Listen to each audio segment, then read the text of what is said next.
Hey, welcome everyone to the Sketch Zone podcast. I'm Carlos Gomez. With us this week, we are talking to someone that I know we all want to talk to get to know. His work is amazing. That, my friends, is Frank Ordaz.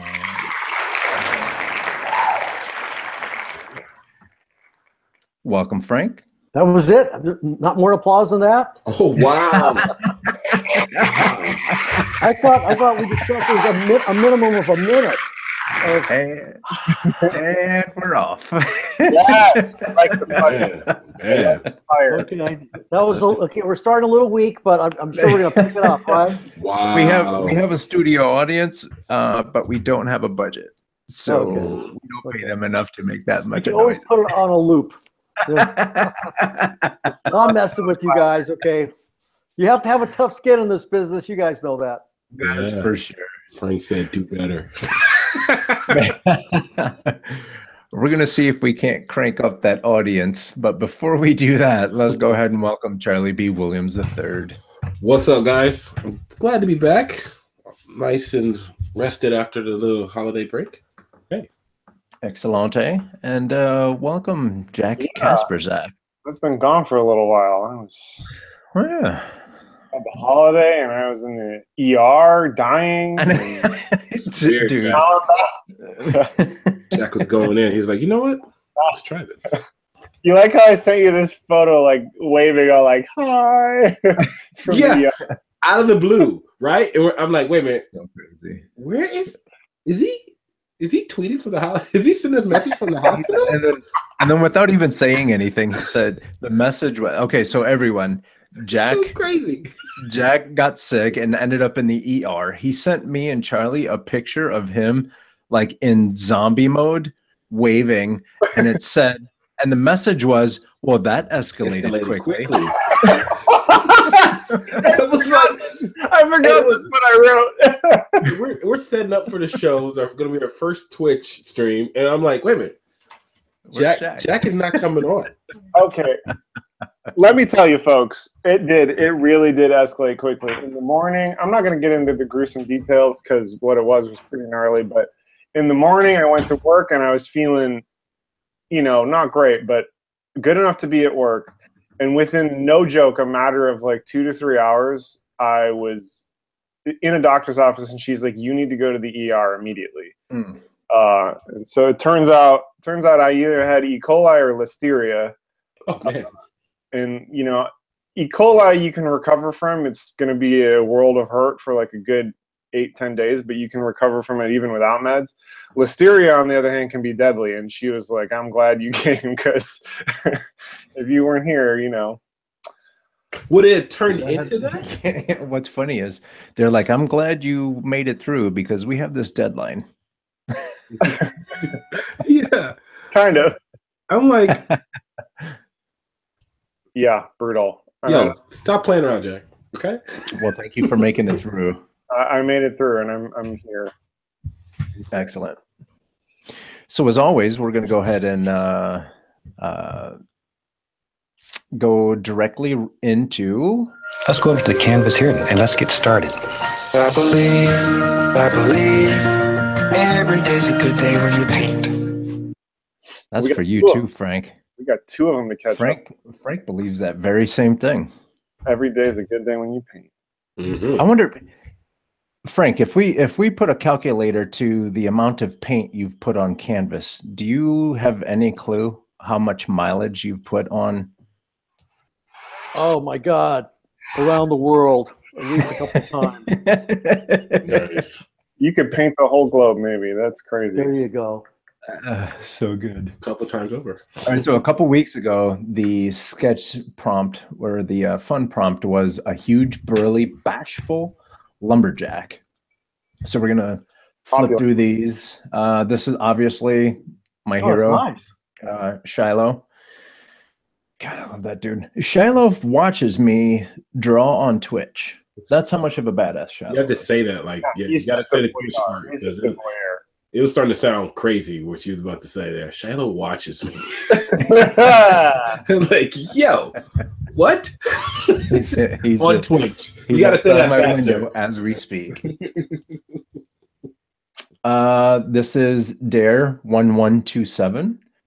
And then again, this is just an exercise. You can submit sketches like this. You can whatever. Everything is good, just as long as you give it a go. Tony Cartoonish. I almost had him as my artist inspiration, but it's almost cheating.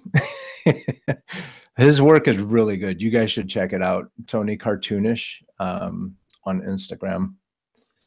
Let's see. We have Maddie Mitchell.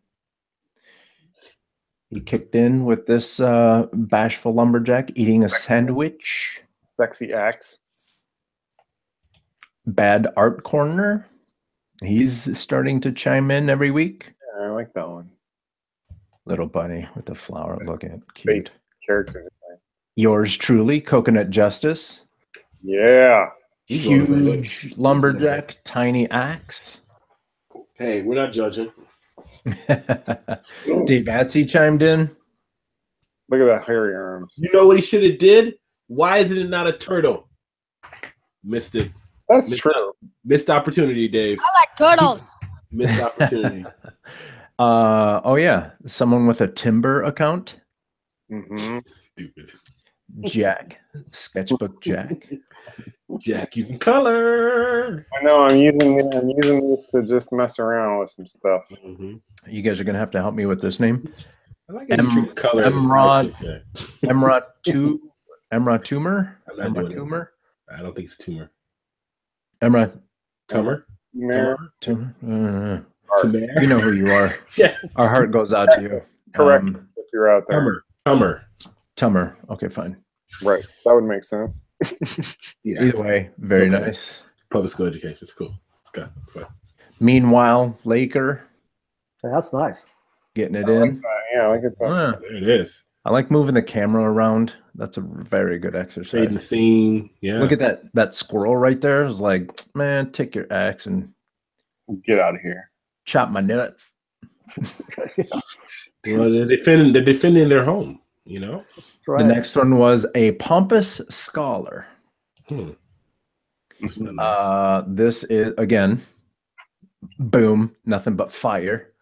Shiloh. Shiloh going in this time. Gets it done. Yeah. That boy Nice style. That boy good. gifted. Oh man. Dare 1127. Dare. That reminds me of the drug Tony program. Cartoonish. That guy looks familiar. Oh, he looks like George Carlin. That's what I'm thinking.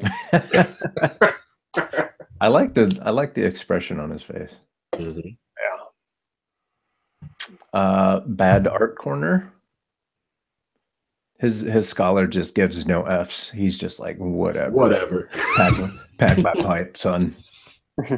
Whoa. Yours truly, Coconut Justice. With So a sophisticated with this one. he's highbrow. That's like Ivy League school. Not even like Mhm. He's got that hat. Where'd he steal that from? A museum? in the halls of Harvard or somewhere. Meanwhile, Laker kicking in. Yeah, look at that. Look at that one. His eyes are closed. I like this one. Sketchbook Jack. Color. Some more coloring coming in. I know. Look at you. Crazy. That looks like it's about it. So there you go. Good job, guys. Very nice. Very nice, everyone. So now we have to come up with our next topic. Let me get ready by going here. Okay. So we have the official Sketch Zone podcast We gotta fun get prompt Yeah, cards. You got That says fun prompt cards. That's what Okay. that says. that was my first. You gotta Just so like you know. some graphics. You can see. I actually have. I'm actually gonna. I just got a label maker, so I'm Oh. gonna actually have it where it doesn't look crappy on either side. Either way, I like here your we go. Moving on. 5 cards. 1, 2. I shuffled them, by the way. Here, let's shuffle them up. So we sort of have rules for this, but they've been thrown out the window almost every week. So Yeah. Wait a minute. You guys have been veering off? How have they been thrown out? We've been good. No. We pay attention to the rules and we follow the rules. Hey, Frank. Oh, okay. Yeah, there we Okay. go. Yo, there's something going on Help here. us out. Help us Cool. out, Frank. We'll figure this out. Between 1 and 5. A number between 1 and 5. How about 5? 5. 4. Because technically 1 and 5. Okay, 4. Nice. Yeah, okay. Yeah, See, He gave you a look. we got like one of those. No one said. everyone's sick. I need a mulligan. We're gonna Carlos get a gave you a little side eye of like the century. He's like, wait a minute. Then he realized it made sense. He's like, oh, okay. So 4? Yeah. Okay, 4 is an environment. rules. Oh, God. Ooh. Oh, Sounds good to me already. here we go. An environment.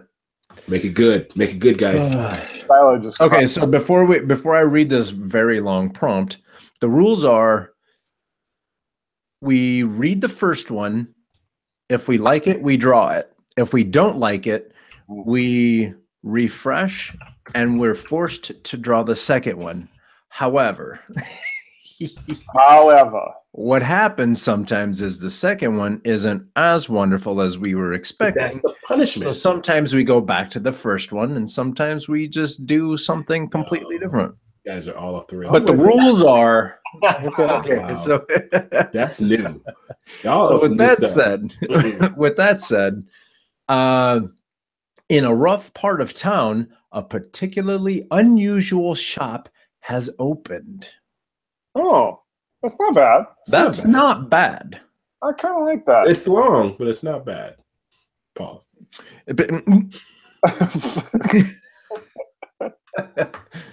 Okay. Are we gonna go? Yeah, Carlos, you can't know because I quite I like think the that next one. one's not going to be good. The next one, I'm in. real shady. Sounds good. Sounds good. What By the end of the show, Frank, we're gonna have to see a full oil painting on canvas Yeah, You got real of one more thing. What was it? in a rough. I just put it. Put in chat. Oh, there it is. Shiloh's in.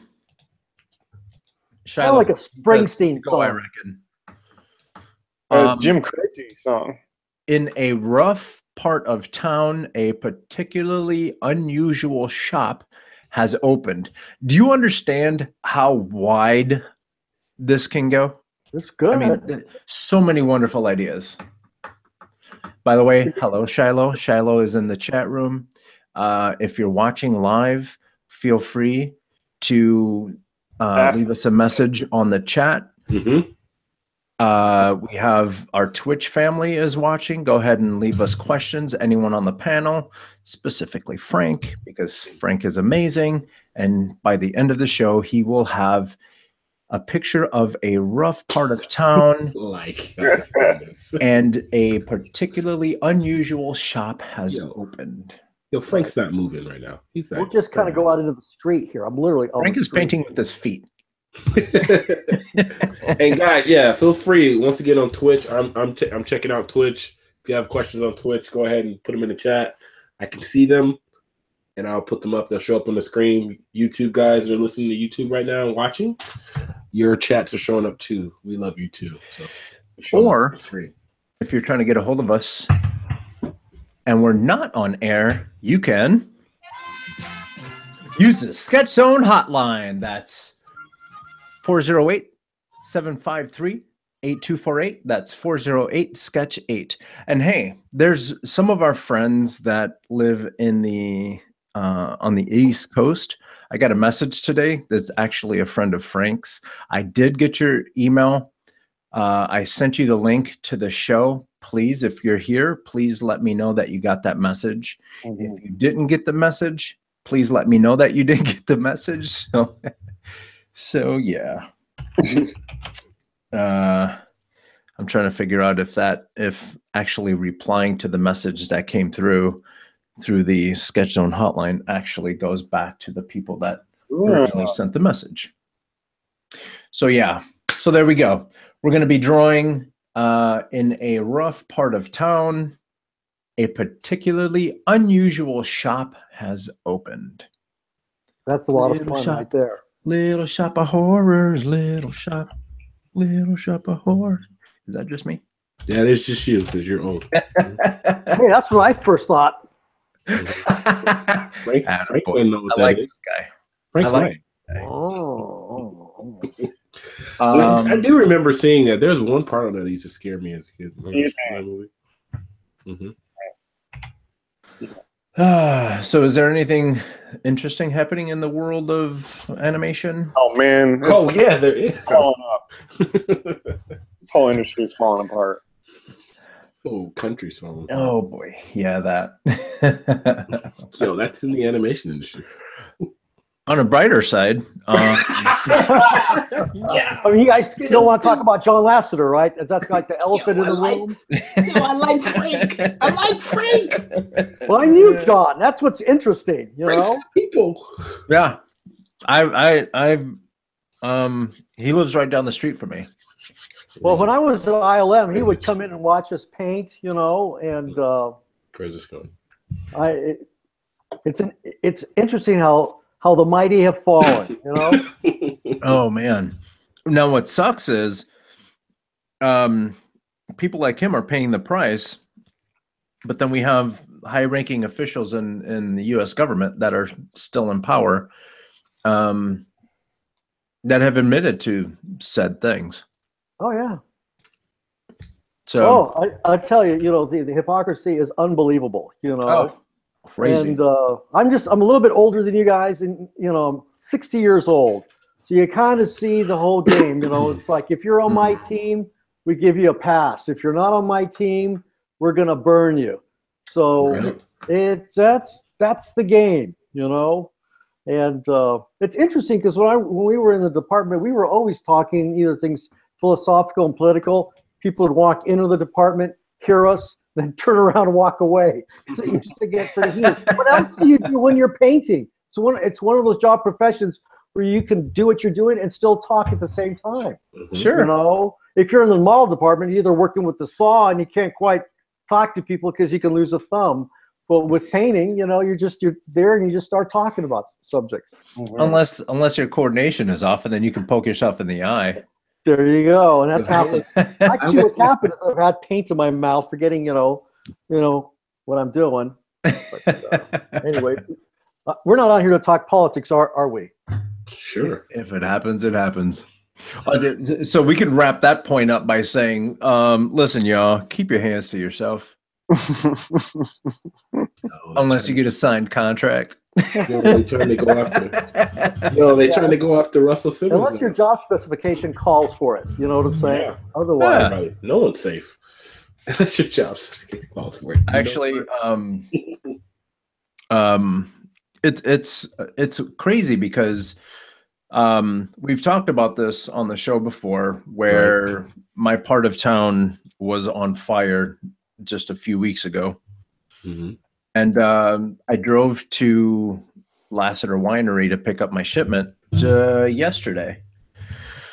And it's incredible to see how many houses are burnt down, how many cars have been burnt down just between my place and where the winery is, which is probably like 10 minutes away, maybe 10 minutes away. it's apocalyptic. For anybody who's seen it, that's the word I keep hearing all the time. I used to live in Santa Rosa. That whole area of Fountain Grove, it's like a war zone. Yeah. And a friend of mine, I have 3 friends whose houses have burned down. A friend of mine, his son lives on the opposite hill, banged on his door at 1 o'clock and said, "Dad, I think that fire is going to come over the ridge." And I talked to him, and he was saying the winds were 50 miles an hour. Yeah. Wow. So he didn't believe the fire would reach his house. So it took him an hour to clear out all his belongings, and he kind of went over to his son's place. That was around 2 o'clock. By 4 o'clock, his house had burned to the ground. Oh no.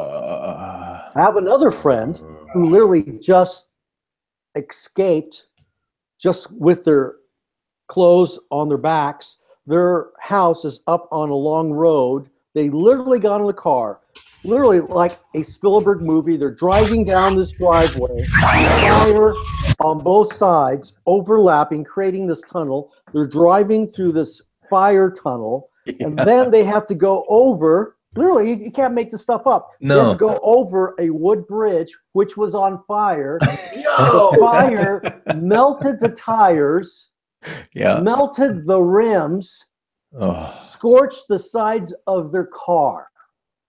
Why did they wait so long to get out? Sorry? Why did they wait so long to get out? Or just moving that in the morning. They're asleep. Okay. And they're in the middle of nowhere. See, that's why the fire was so devastating. Just imagine it's 2 o'clock, 3 o'clock in the morning. You're dead asleep, and if you're like where they live, which is a little remote, who's gonna knock on your door? Some of these people's houses are really spread out. Luckily, my other friend, he lived in a neighborhood where they're house to house, so they were all able to get out. But if you lived in one of these more remote houses, it's a done deal. Done deal. And that's kind of what happened. And literally burned to the ground. If you know where Glen Ellen is, yeah, that neighborhood is gone.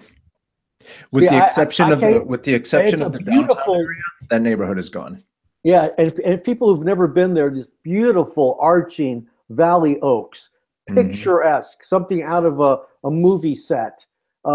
Jack London, I think, lived there or had a studio there. Yep. In Glen Ellen. And I haven't been there, and I don't even want to imagine it, because that's literally one of the more beautiful, picturesque, quaint towns of that whole Sonoma Valley. It's called Valley of the Moon, right? And for obvious reasons, it's absolutely spectacular and lush and beautiful. That whole drive is a California scenic route because it's so beautiful. That's where you take your relatives when they visit, right? You know, you want to go out for a drive, and it's gone, right? Now you take them there. You take the only people you take around there are the people that like scary movies. Wow. Because it's like that. Like there's cars that are just sitting there, and I drove through Glen Ellen just a few days ago. It's so bad, and there's so much work to do that they have prisoners that are helping clean up. And I saw prisoners pulling cars out of the different wreckage and everything, and putting them on tow trucks and stuff. Wow. Were they doing the whole "Oh Brother, Where Art Thou"? It's crazy. They had their little orange suits on and stuff. At first I was like, well, that's it. And then one of the guys turned around and said, DOC. And I was like, oh man. Department of Corrections. Hey, I just got back from Jackson, Mississippi. So that whole, "Oh Brother, Where Art Thou" is ingrained in my brain right now. So if I kind of go back there, my buddy who's a videographer took me to where they filmed it, and I'll tell you, it's the old South. It's what you visualize as being, antebellum Dixie. Ooh, scary. What were you doing in Mississippi? I'm working on a documentary. What? Right now, I'm working title. Frank? Sorry? Are we twinning right now? I'm helping with a documentary too. Oh, good. It's called When Johnny Played with the Dark Side. That's the working title right now. Yeah. It's my time. It's just kind of a generational thing of when I grew up, this is a good segue into my generation, your generation. I grew up with Roy Rogers, okay? And I was from LA, so we had Engineer Bill, we had, what's Captain Kangaroo? Captain Kangaroo and Mr. Green Jeans. Mr. Green, all that sort of thing. And you wanted to be the good guy. You wanted to be the guy. That's kind of the whole Toy Story thing. You wanted to be the guy with the sheriff's badge and the hat, and you went out on your horse, and you got the bad guys. What's interesting with this generation is we've made the dark side appealing. Yep. My boy, he put on the Darth Vader, mask, and he has the lightsaber and the little deal. and he's right around the house being Darth Vader. And that's he's playing with the dark side. When Johnny comes marching home. This time when Johnny plays with the dark side. So it's kind of a fun title, but it's also part of it is finding the father's voice. Because when I went up to Marin County, that's where Lucasfilm was, and I think now they're in the Presidio. I was essentially 24 years old, didn't know anybody, was all alone, and really didn't have a support system. And so I was kind of searching for the father's voice. So part of my journey kind of coincides with part of the Star Wars saga of who is your father, so to speak. No, we can get into that later. Not in a Maury Povich kind of way. No. So we can get into this later. But I went from being an atheist to kind of a new ager to a Christian. So it was a long kind of journey, and all that was happening while I was working, at Lucasfilm. That's crazy. Yeah. And these were the sort of discussions we would have in the math department. We would all literally let's see, Mike Pangrazio was 24, I was 24, Chris Evans. There were only 3 of us who worked on Jedi, 3 painters, and Chris was 25. So none of us were married. We could put hellacious hours into what we were doing, and we would talk about whatever everything. Joke you wanted to. Sorry? You can crack whatever joke you wanted to. It was a different time, my friend. It was a different time. Yeah. And we'd crank up the music and we'd paint, and nothing was out of bounds. It really was a wonderful time because, let me show you a picture. This is how big ILM was. This is from an old, can you kind of see that? Yeah. This is looks from like an a spaceship. Yeah, that's one of Darth ships. But can you see the company there? That's it. Oh yeah. That was it. That was it back in '83. Whoa. That's the people who worked on Jedi. It's a huge company now. Yeah. So we could come and go as we pleased. It was in a small little canal area in San Rafael. Now you need key cards to get in. We literally could just walk in anytime. At least I did. If I needed, I slept there overnight, and it was very casual. And it's soon, you fast forward 10 years to like '93. Then it just became more corporate. Then you had more eyes on you. I wasn't there, but then everything now it's a totally different deal. So It's hard if you are used to all that freedom to transition where everything now is specialized. Things are emailed in. Things are, you have an art director. Where I was involved with a shot, I would have my own shot, direct it, within certain parameters. It still had to go through Lucas, still had to go through some of the supervisors we're working with, and Joe Johnson, who was the art director, would look at it. But for the most part, the artist, we had a lot of reign in what we did. Now you have somebody who paints the clouds, somebody who does the CGI, somebody who animates, the middle ground, foreground, background. It's very, very rare. I think only Paul Houston at ILM. He's one of the few guys who does the entire shot. Other than that, everybody just does a small part now. Did I lose you? No, not at all. No, you're good. I wanted to make sure that I wasn't going to cut you off. Before I forget, I wanted to give a quick little shout out to a common friend of ours, Todd. It's his doing that we're actually able to talk. Todd is an incredible. Sunday school. He what? I taught him Sunday school. That's how. Is that right? That's how long ago. In fact, we had a discussion early on. He was going, I think I want to join the military, and I said, I think it might be a good idea. So I had a small little part. He may not remember that, but he and I talked about that. That's way back when. And I think he had a couple of tours of Afghanistan, right? Yeah. Okay, Charlie, I got the message. Our friend Todd became a Army Ranger, did a couple tours, got a couple Purple Hearts, Wow. And now he lives in Sonoma, and sometimes we work out together. And by that, I mean, I try to work out really super hard, and he looks at me very unfairly and judgingly and tells me I'm not working hard enough. He's probably pretty buff. He's a big dude. Yeah. I was doing pull-ups the other day, and then he looked at me, just shook his head, disappointed, and then he climbs up on the bars and pulls his legs up, so he's in an L. Yeah. Doing pull-ups in this L position, and I went and got my bag and went home.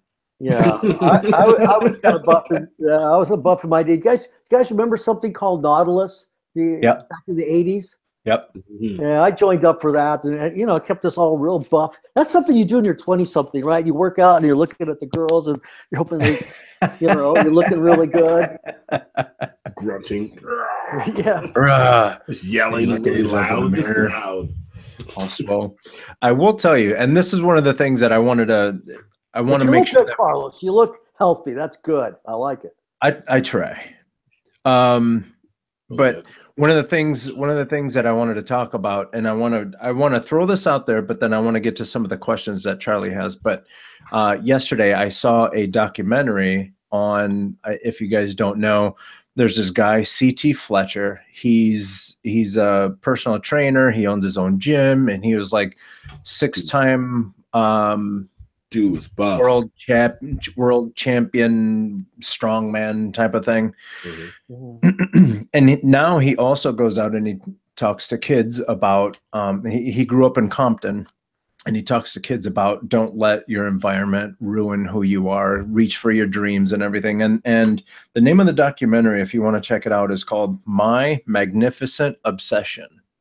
And he talks about how obsession is actually good when you're trying to be the best at whatever it is that you're trying to be the best at. Yeah, it's focus.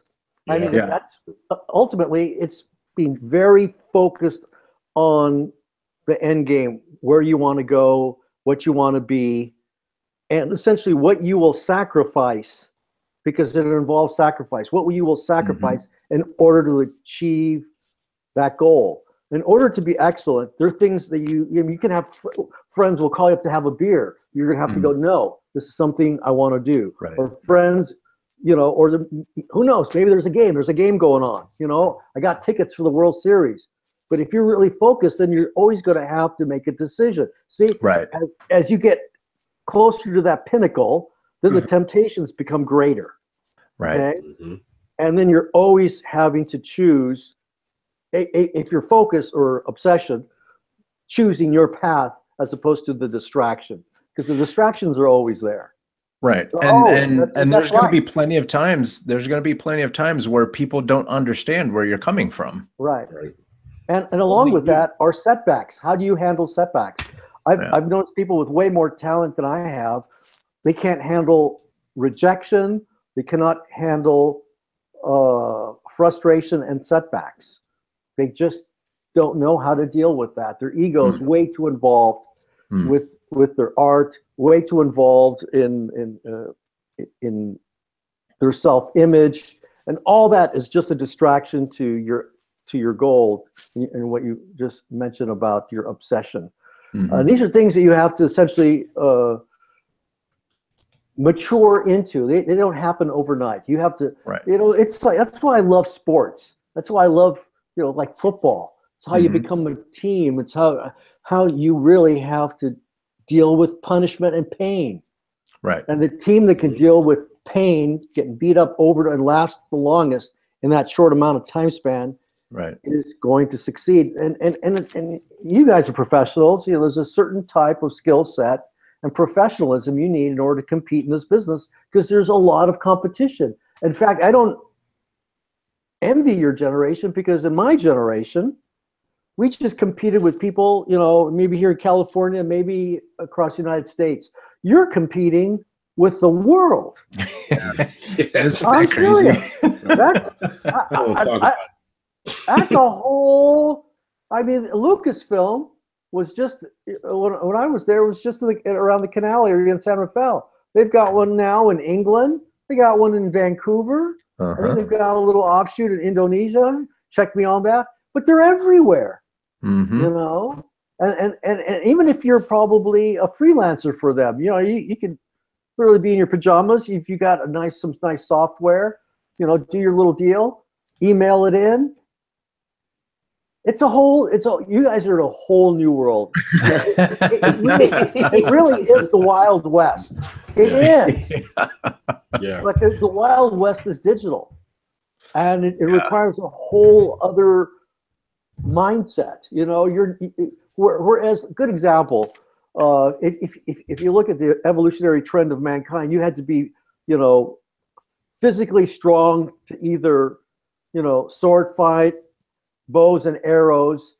When the gun became developed, you could literally kill a person at a distance without really being physically fit at all, because you just had to pull the trigger. That was a game changer there. And now, okay, you could be somewhere in Reno, command center, navigating a drone, dropping a bomb in Pakistan, and you never even see the people. That's the digital reality of this world. Isn't that crazy? You should wake up in a sweat thinking how things have really changed. Yeah. Yeah, you used to have to look at someone in the face to do any kind of damage, or even to joke around about them, or I'm not worried about go on the dark side of this. To bully anyone, you had to look at them in the face. Now you can bully someone just tweeting people, right? While you're eating dinner at home. Or being the president. Yeah. Well, you know, he just figured out that, you know, he didn't have to go through the media. See, that's again the other game changer, is the new media. I don't know if you guys remember, but when they found Monica Lewinsky's dress, nobody in Newsweek, I think it was Isaacoff, nobody ran that story except for Matt Drudge. He made his whole career printing about the dress on the Drudge Report. His career launched. And so essentially is, you know, the news is going to get out. Somebody's going to publish something, you know, and everybody wants to control things. And that's the part of business that's always, it's the part that's unnavigable. You know, how much can you control? How much can you not control? Really can't. Right. And everybody's trying to control something, but at the end of the day, you can't always control things. You cannot control the narrative. Right. It's gonna come out. It is, you know. It's a scary time, you know. Yeah. I'm not necessarily afraid of the nuke. You know what I'm afraid of? One of those type of electromagnetic bombs that can wipe out all the hard drives. Because I got all my life, all my art is all on these hard drives. Yep. Yeah. And if we're up and going, somebody drops one of those, poof, that's it. You're dead in the water. Yeah, I always joke around with Charlie, because Charlie's a 3D guy. He does environments and he does a lot of really cool stuff. But I always tease him because I say, Charlie, you got to get to drawing because we're a solar flare away from you having to start from scratch. I always keep my stuff in the cloud. It'll be good. Once the lights come back on and stuff, it'll be good. Solar flare is not going to affect the entire planet. Yeah, it'll be good. Generators, buddy. So let's get back to the part of finding your passion and becoming focused and possibly being obsessed a little bit. At what point in your life did you realize you wanted to be an artist? Pretty early on.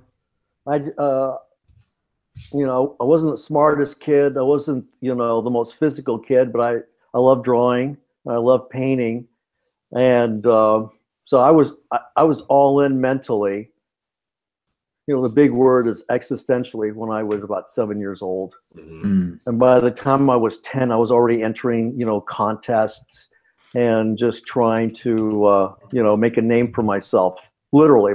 And my dad had a big part of it. My dad was entering my work everywhere. And then I think the LA Times caught wind of my work, you know, one of those little special features, little Mexican boy is painting these, you know, very realistic drawings. And so there was like a little article on me when I was, I think it was about 11 or 12. Little Mexican boy can paint faces very realistically, and you know, and my art teachers were complimenting me. And at that point, when you're getting a lot, you know, as a 12-year-old child, if you're getting a lot of positive affirmation by adults, and especially those adults that a lot of other people respect, then you go, hey, I might be pretty good, you know.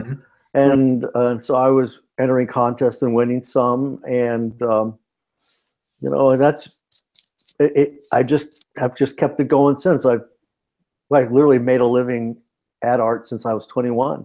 You know, now kind of fast forward to today, I have my studio gallery here in downtown Auburn for about 8 years now. You know, so this is, I'm actually living out my dream. I've always wanted to have my own studio gallery where people can kind of walk in.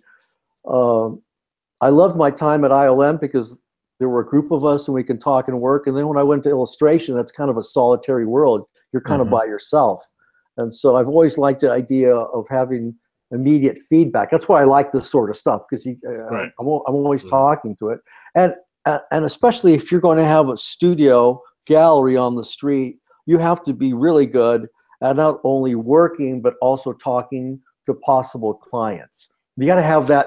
That's an art form. And I've seen people say, no, I'm not really good at that. Well, if you're not, then, you know, get an agent. Then you bet, or get good at it. Oh, yeah. And there was a friend of mine, you know, he was a plein air painter. And he gave me the best advice when he goes, Frank, you know, if you're going to go out there and paint out with people, you better learn to talk to them, because they're always going to ask you some silly questions because they're not professionals. And if they like what you're doing, you're going to be able to sell to them, because they're looking for a story. They're looking for what motivated you to paint this. What is connecting you to this? Because I'm also connecting you. And why did you pick that, you know, this particular angle? So the whole fine art world is so different than commercial art. Commercial art, you're pretty much dealing with professional to professional. With fine art, you might be dealing, I don't want to embarrass anybody, with a rich housewife who doesn't know anything about art, but she can pay, you know, thousands of dollars because she just kind of likes it, because you maybe have a horse in it, or you have a barn in the painting. I'm serious. It's no more than that. It's no more intellectual than that. And that's where now check clears. Here's your picture. That's where you have to kind of check your ego, you know, because you might think it's all you, but sometimes it's just you got lucky enough to paint a red barn, and somebody with a lot of money decided they wanted that. I'll just use that as an example. But you eventually find out there are all these tribes out there. You know, good example. You see the guys who do the tattoos. Right. There's that certain look, that certain tribal. I like that word because it's like a lifestyle. The people who do the tattoos, they're usually all smoking the same thing. They're all kind of listening to the same music. They're culturally, their affinities are on track. Yeah. And so their type of art, they're signaling to each other with the type of images they use. Did you have to do something? Nope. I just remembered that I wanted to share your work as we speak to you. And while I do that, Charlie, if you have any questions from the audience. Cool. Yeah. You could just scroll down. I have a whole, these are all categories. The face or commissioned face, plain face, those are people who've modeled for me. The land, those are all large paintings. These are plein air paintings. That looks like a rough part of town. A particularly unusual shop has opened. Yep. My gallery. I told you is he was going to be done by the end of the show. Yeah, my gallery's on the other side of that. You know. Yeah. Nice. And then there's culture, body. Keep going. All my Star Wars stuff is there. Frank, you got a little Steve Jobs happening right there. Yeah. And then the sacred. I've done a lot of sacred art. Nice. Is there one group that we should go into first? Well, you should probably do the Star Wars stuff because a lot of people, you know, that's should I go into culture? Star Wars is Star cool. Wars, yeah. Yeah. Yeah, Frank, how long did you work at I was there 6 years. 6 years. Yeah. And it was interesting because it was never my intention to be a matte painter or to do special effects. I love painting. Mm-hmm. And so when I saw that it was going digital, it's just not me, you know. That was my next question. And part of being successful is doing that which you love. Right. And I've always loved painting. I love everything about it. I love mixing the oils. I love just smelling it, you know, using the brushes. I mean, I grew up, you know, fantasizing wanting to be like Michelangelo and Leonardo. That's one of the things I regret is holding the Oscar upside down. But I was probably about 26 years old, so I was very much an idiot back then. And some people claim I still am, and they're not far off from the truth. I also worked, you know, on the Death Star. That was so much fun. I actually talked to Ralph McQuarrie, who was one of the, you know, he's one of the first employees that George asked to come up with, you know, the look of Star Wars. And he designed the first original Death Star. And oh, cool. Around the time of Jedi, he retired, and he was lured with an exorbitant amount of money to return. He said, no, I just, you know, I'm getting old and I just don't want to do this anymore. So I asked him, you know, do you have any advice for when I start working on this? And he goes, just play with the shapes, Frank. Just play with the shapes. That's all the advice. And I did. I got one of those fat heads. You know, they recreated the Death Star as a fat head. So my boys got that. Oh, yeah. And I look at it now. This is when I first started. I look at it now and I just go, damn, just the detail. I don't even go there anymore. But I think it took me about 2 weeks to 2.5 weeks, because I started working for the model department. They farmed me out for the model department. I was working with Bill George. I think there's another photograph of Bill George and I working on that. That's from the Ewok movie. And so both of us were working on those on the Death Star. So you're distracted with all these images. Oh, look at that. Oh yeah, yeah. This is when I first met George. The guy on the left side, that's Tom Smith. He ran Industrial Light Magic. Yep. And next to him is George Lucas, and then that's Joe Johnston. Back to us. Yeah. And I have no idea why I was wearing the red. Sorry? Who's got the cap? That's it. I have no idea why I was wearing that. I kind of look like I'm picking grapes or something, you know?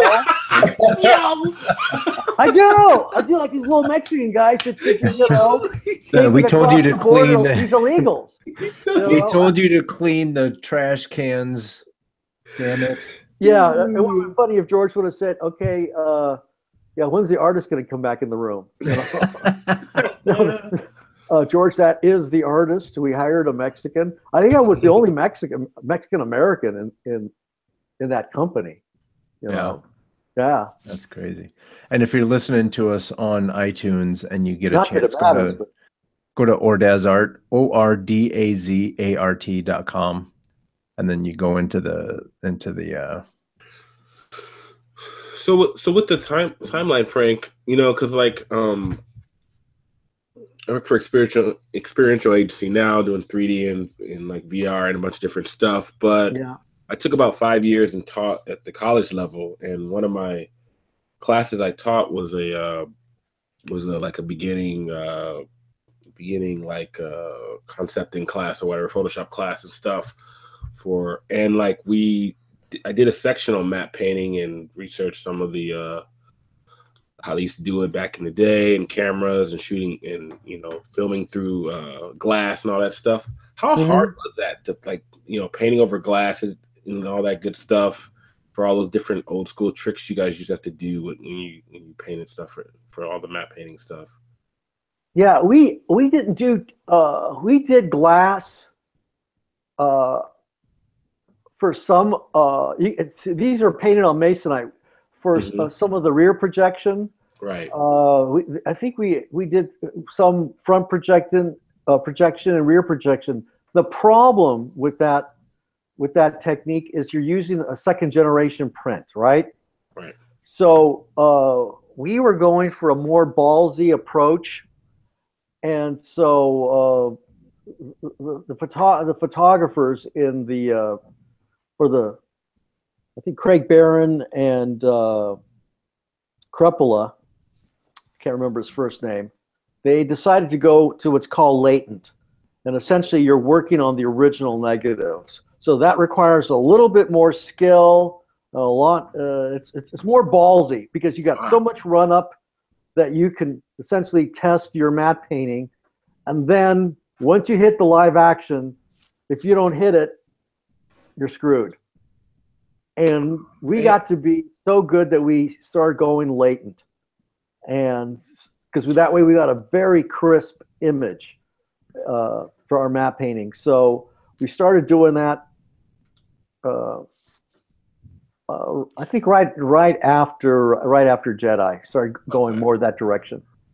So real quick, I wanted to point this out. If you guys think that we're kidding, that this is not Frank, I want you to take a look at my screen and then take a look over Frank's shoulder. That's right, kids. Yeah. There it is. There it is. Yep. So obviously, these are not matte paintings. You know, the fine art is so different than the matte painting. You know, it's a lot more freer. It doesn't have to. I mean, I want it to look real, but it doesn't have to look real. Mm-hmm. And that's one thing that always frustrated me with matte painting, is that it always has to look real. Mm-hmm. And that's just not my bent, ultimately. You know, my bent is to be very loose, very impressionistic. And although I do things that are very tight, I mean, you guys are in the section where I'm doing things very loose, but you know, I love yeah. That would not go over as a matte painting. I don't think this is a work in progress, you know. Like, it's really gonna work. Yeah, let's talk. Black though. Yeah, this painting is just beautiful. Moto Guzzi. I did that for a buddy of mine for Christmas as a gift. He's got this wonderful Moto Guzzi.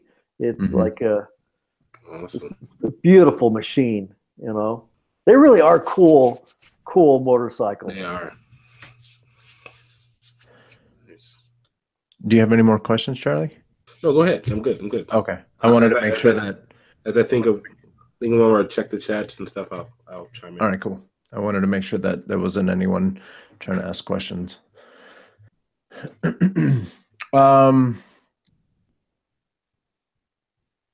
So how did you get into ILM?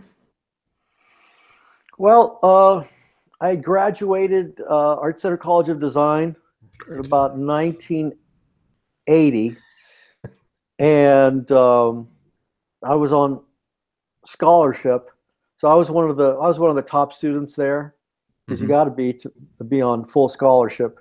Yeah. And so I found out now that George originally wanted to go to Art Center, but after he made a small, little movie, that he got a scholarship to USC. So I ended up going to USC. So somehow the people at ILM contacted art center, and they gave them my name. So I was going broke because I was living a very bohemian lifestyle back in 1980. You know, where I did a job for Coors Beer. I had to do a calendar.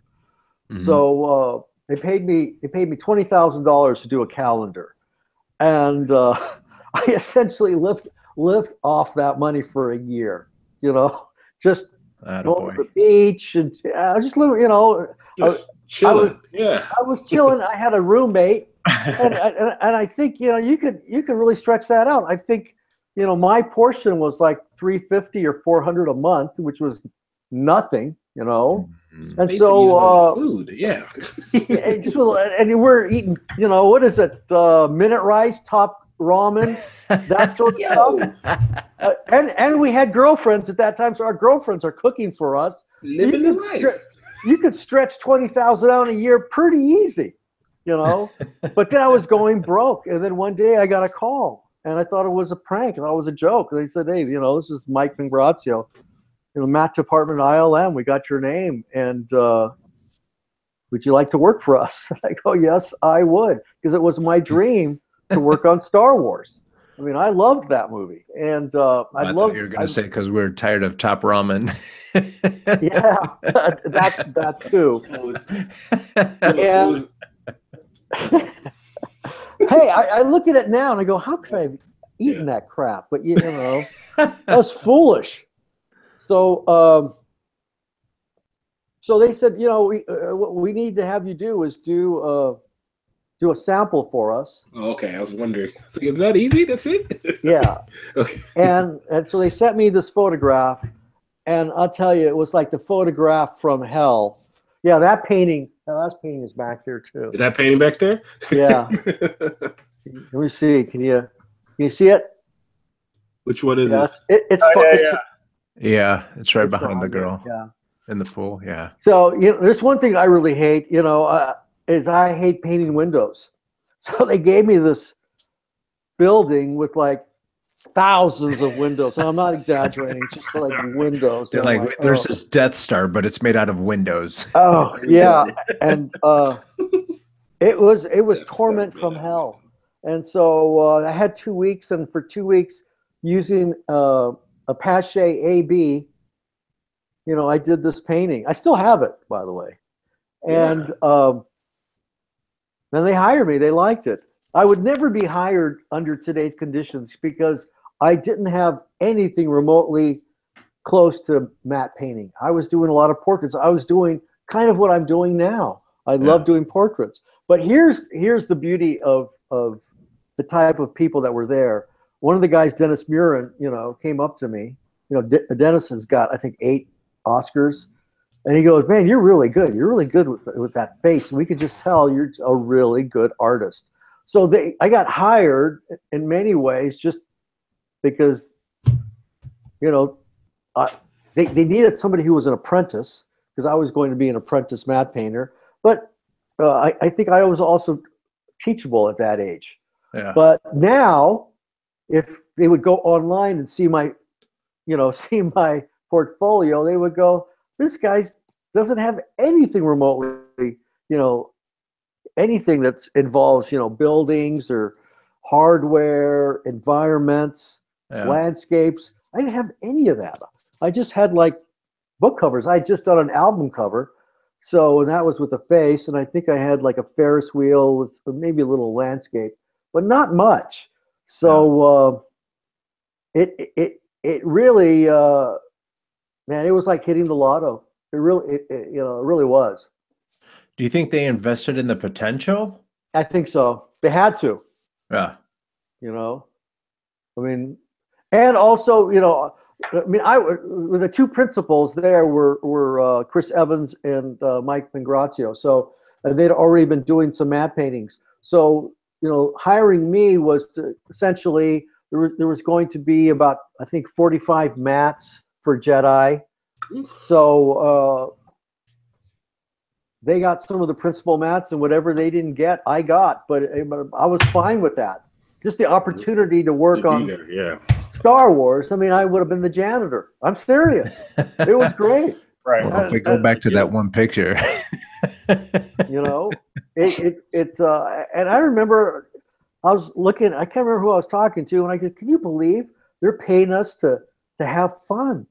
Because, you know, we were blowing things up, and I remember when we blew up Jabba's hut. You know, we were up, you know, on one of the sound stages, and they had the high-speed cameraman come in, and you know, it reminded me when I was 12 years old, and we used to put these M80s in watermelons, and then you blow, you line them and blow them And I up. want to grow over Frank. You know what I'm saying? And we blew up this model. It was about that big, and we all just watched it blow up. It was great. You know, Awesome. and it was a time where I was also an extra. I was an extra in Indiana Jones. You know, there was a call over the intercom. We need somebody. If you look somewhat Indian or Mediterranean, you know, we want to use you as an extra. So I got paid $1, and I was an extra in Indiana Jones. $1, nice. You know, I mean, it was a fun time. You know, Yeah, just to be for there. me, it was the golden age for ILM, only because it was so small. I found that there was a lot of camaraderie there, and I found that there was still a naivety in the sense that ILM really had no serious challenges. There were other people out there, you know. Gary Gutierrez was doing some stuff. Dykstra was doing some things. Trumbull was doing some things, but their operation wasn't as big as ILM. And so George had the horsepower so that when we weren't working on either Spielberg's movies or one of George's movies, we were working for Paramount, and we were working on Star Trek. So I worked on three Star Trek movies. You know, Wrath of Khan, and then Star Trek 3, I think Search for Spock, and then the one after that. So, and that was great, you know, having to deal with Nimoy. So it was such a small company back then. Now you go to the Bay Area, everybody you run into knows somebody who's worked for ILM. You know, they're kind of a dime a dozen. But back in '83, it wasn't like that. You know what I'm saying? Right. And I remember I knew this guy who was the conga player for Santana, and he invited me to go see his gig. And afterwards, he said, "Hey, Carlos Santana wants to meet you." Now, see, that's the kind of a little bit of fame we had back then. I go, "Really?" He goes, "Yeah, he wants to meet you." So I went back in there, you know, and there's Carlos sitting on the. I mean, you guys know who Carlos Santana is, right? Yeah, no, Yeah. Okay, you guys are millennials, so I just have to make sure, you know. Those guys are millennials. I'm old AF. And so there's Carlos sitting on his amp, and he goes, "Hey, man, you know, I want to thank you for what you're doing for the planet." I go, "Hey, okay, cool, Carlos." And he goes, "Hey, is there any way you can get me in to go see what you guys are doing?" And He set you up. yeah, that's one of my regrets is not taking up Carlos Santana and giving him a tour. I just couldn't believe it. And I was only about 24, so I was a little intimidated by him, by the Oye Como Va man, you know. And I think he still lives in the area. he does. He lives in Tiburon. Okay. Yeah. From what last I heard, you know. Yeah. But yeah, we would meet, and so many people would come in. Michael Jackson would come in, you know. They just wanted to see what we were doing. Sylvester Stallone, you know. Wow. I mean, they, you know, Robin Williams, all those people. They just wanted to see what we were doing, you know.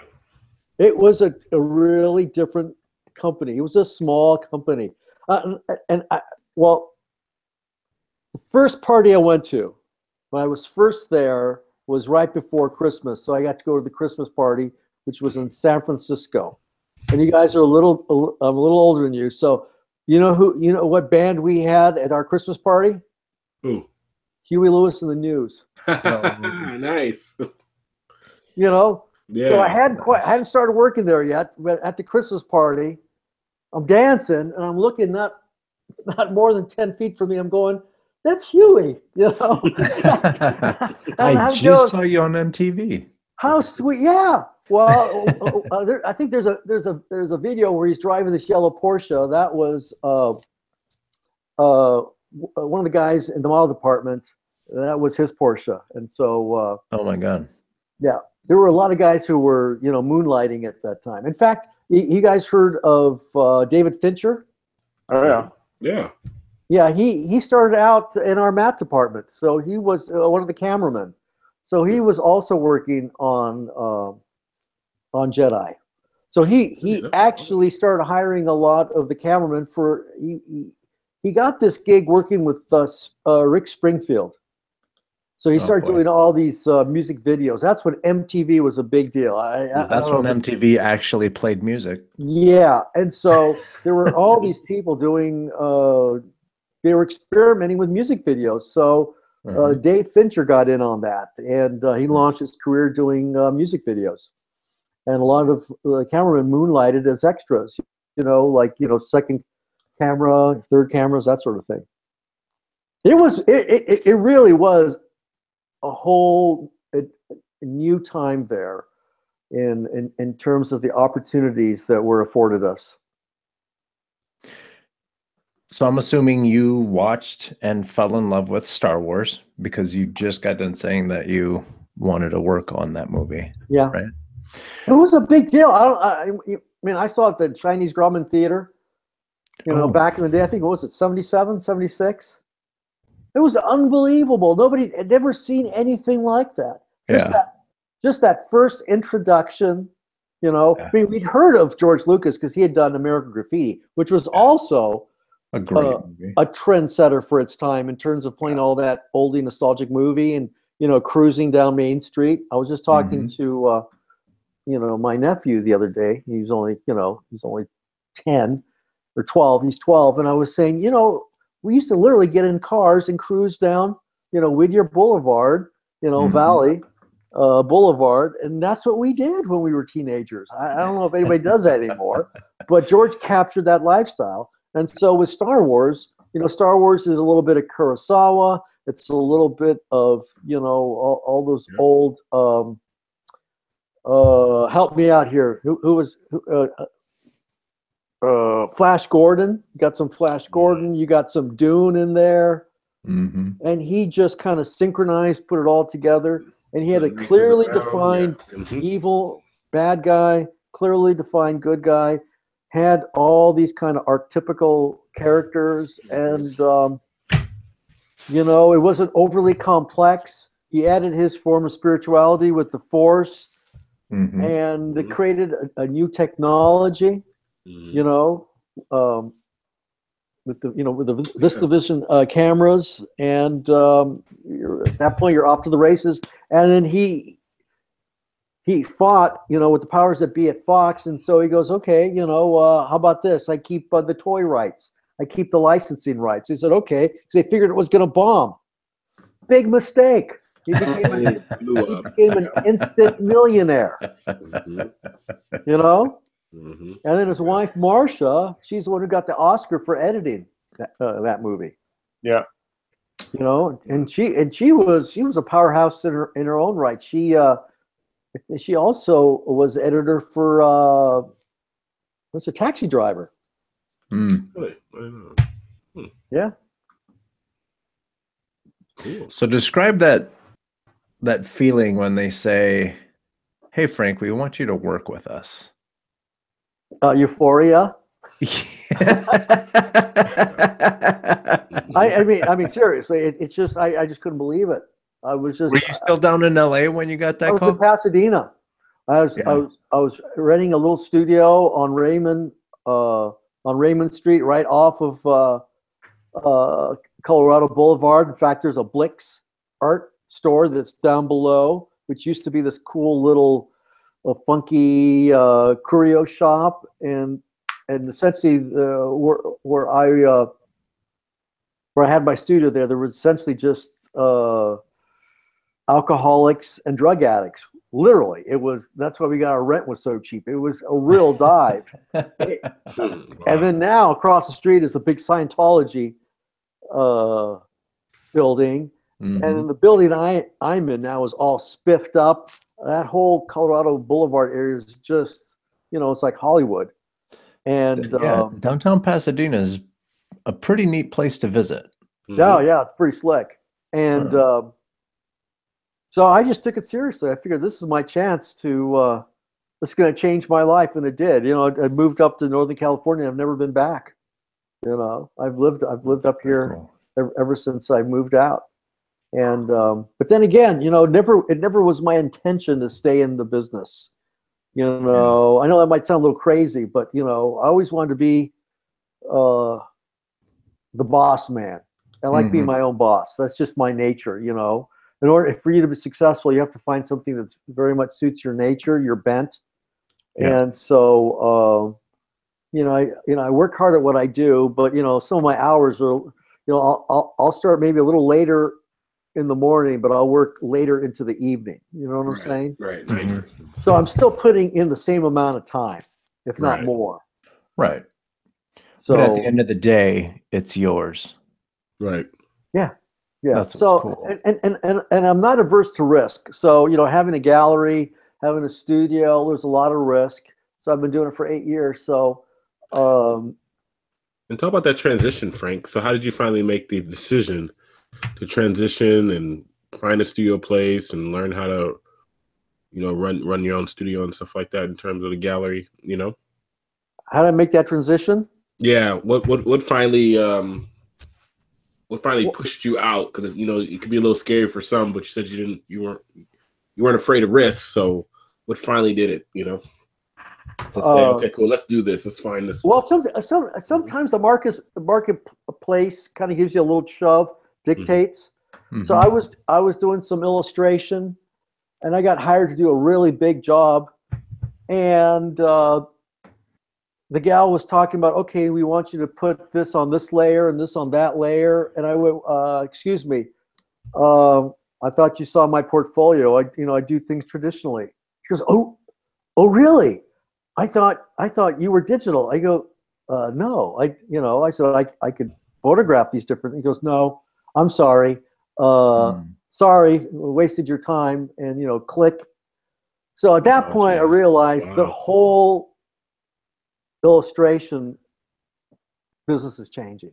Yeah, you the know what I'm saying? has changed. So you either get on board because you can't fight it. Technology, is totalitarian. Try to keep your OS 6, right? Mm-hmm. It ain't gonna happen. Apple dictates what you're going to do. I mean, they're dictating now that everything's going to be on the cloud. That's where everything's going. Try to get a new, laptop or anything with, a super drive for CD or DVD. They're not included anymore. They're moving away from that. So I realized that, okay, I'm either going to go digital, or I'm going to be in a soup line. Now, I had gotten some calls to go back into it.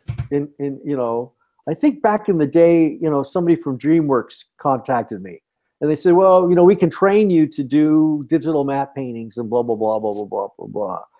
And I talked to my wife, and I go, probably make a lot of money, but I just can't be stuck in a room where it's dark, because that's kind of how you do it. At least that's in the matte department. The rooms are dark, so you can really see what you're working on. And that's just not me. I just like moving around. I like talking to people. And so I've always wanted to have a gallery, and because I keep 100%. Mm-hmm. And there's a lot of people here in town that have helped me.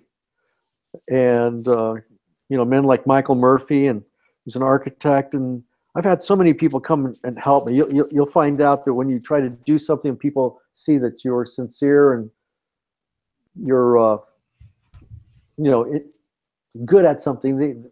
There are people that come out of the woodwork to help. Mm-hmm. That happened in my case. And so it is scary at first, to do a little bit of retail. But half of it, life's an adventure.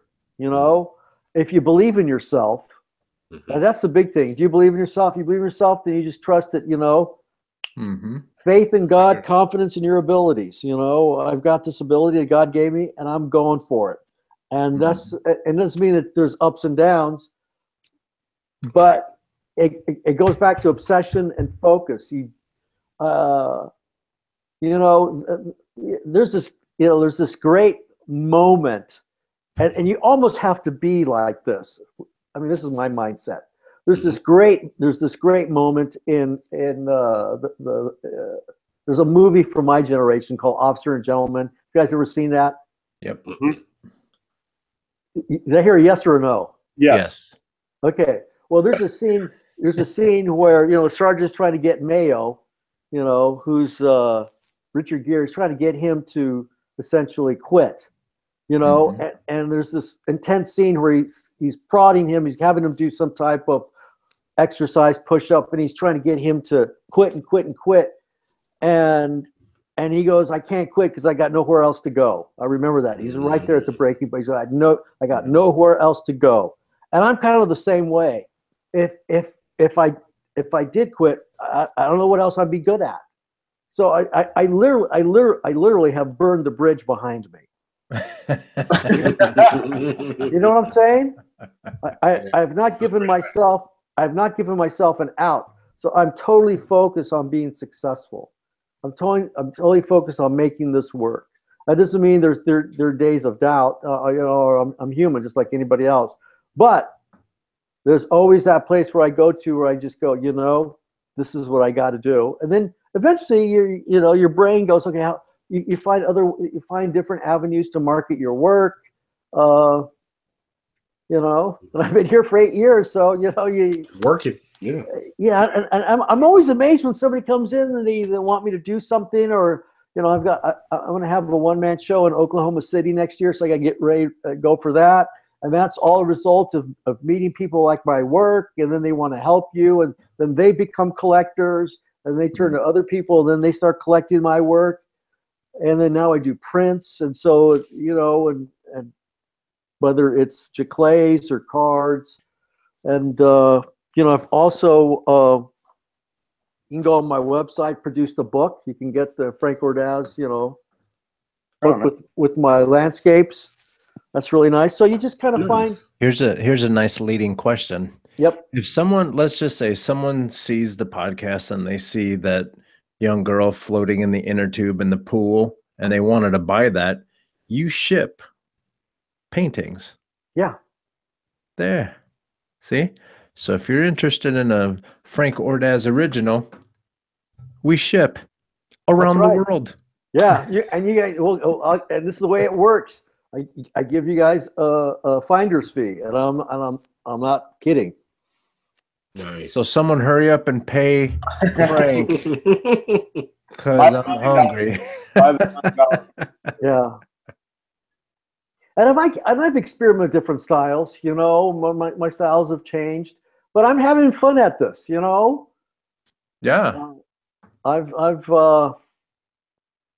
I'm having fun at it. You got to be really loose about this. You can't be wound up. Yeah, go into plain face. I got all these characters. See, when I first started this gallery, I wanted people to know that I could paint portraits. Mm-hmm. So I started. Go to the Frank's selfie. Yeah, that's old school selfie. I'll have to show you my selfie. I have a T-shirt. I designed a T-shirt.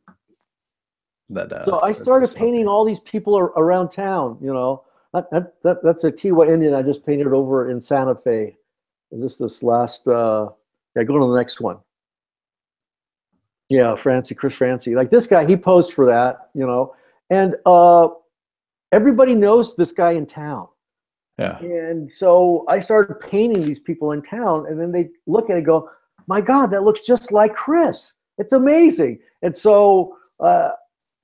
I got the reputation of painting all these quirky people in town, and it worked. See, you find something, and this also was a young kid here in town, and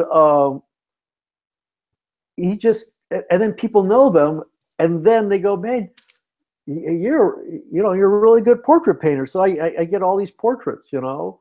And, you know, what's really weird is that I never thought I would do some of the jobs I've done. I've done, I think I've done about 10 paintings of people who've died. Something like I'm doing one right now of a kid who died in a car accident. His parent wished me to do a parent. But also what's really weird is I've also done 2 portraits of kids who've been raped and murdered. Oh, Jesus. And yeah, it's really weird because people have come in and they'll talk to me in kind of hushed tones, and they go, "We just think that you're the person to paint, you know, our daughter." And there's just something about it, and you vibe it out. I go, "How did she die?" You know, and then they'll tell me, "Well, you know, she was raped and murdered." And you're like, "Oh no," you know. But you know, when people give you that privilege, to paint something, where there is just so much emotion and pain, that's an honor, you know. I completely agree. And that's kind of an honor. It's different than the kind of feedback I get from the Star Wars thing. I get a lot of fan mail from Star Wars people, and there's got to be some type of form letter out there because they're all kind of the same. I could pull out a box right now with all the letters I get, and it's kind of like this. I've grown up with Star Wars. I've loved the work that you've done. You're really talented. I know you're really busy, but could you please sign these autographs for me? And that's pretty much what everybody says. And very few people will deviate from that. You know, maybe one will say, "Well, how long did it take you?" So there really isn't any, other than I worked on the movie, there isn't any other deeper emotional connection. Yeah.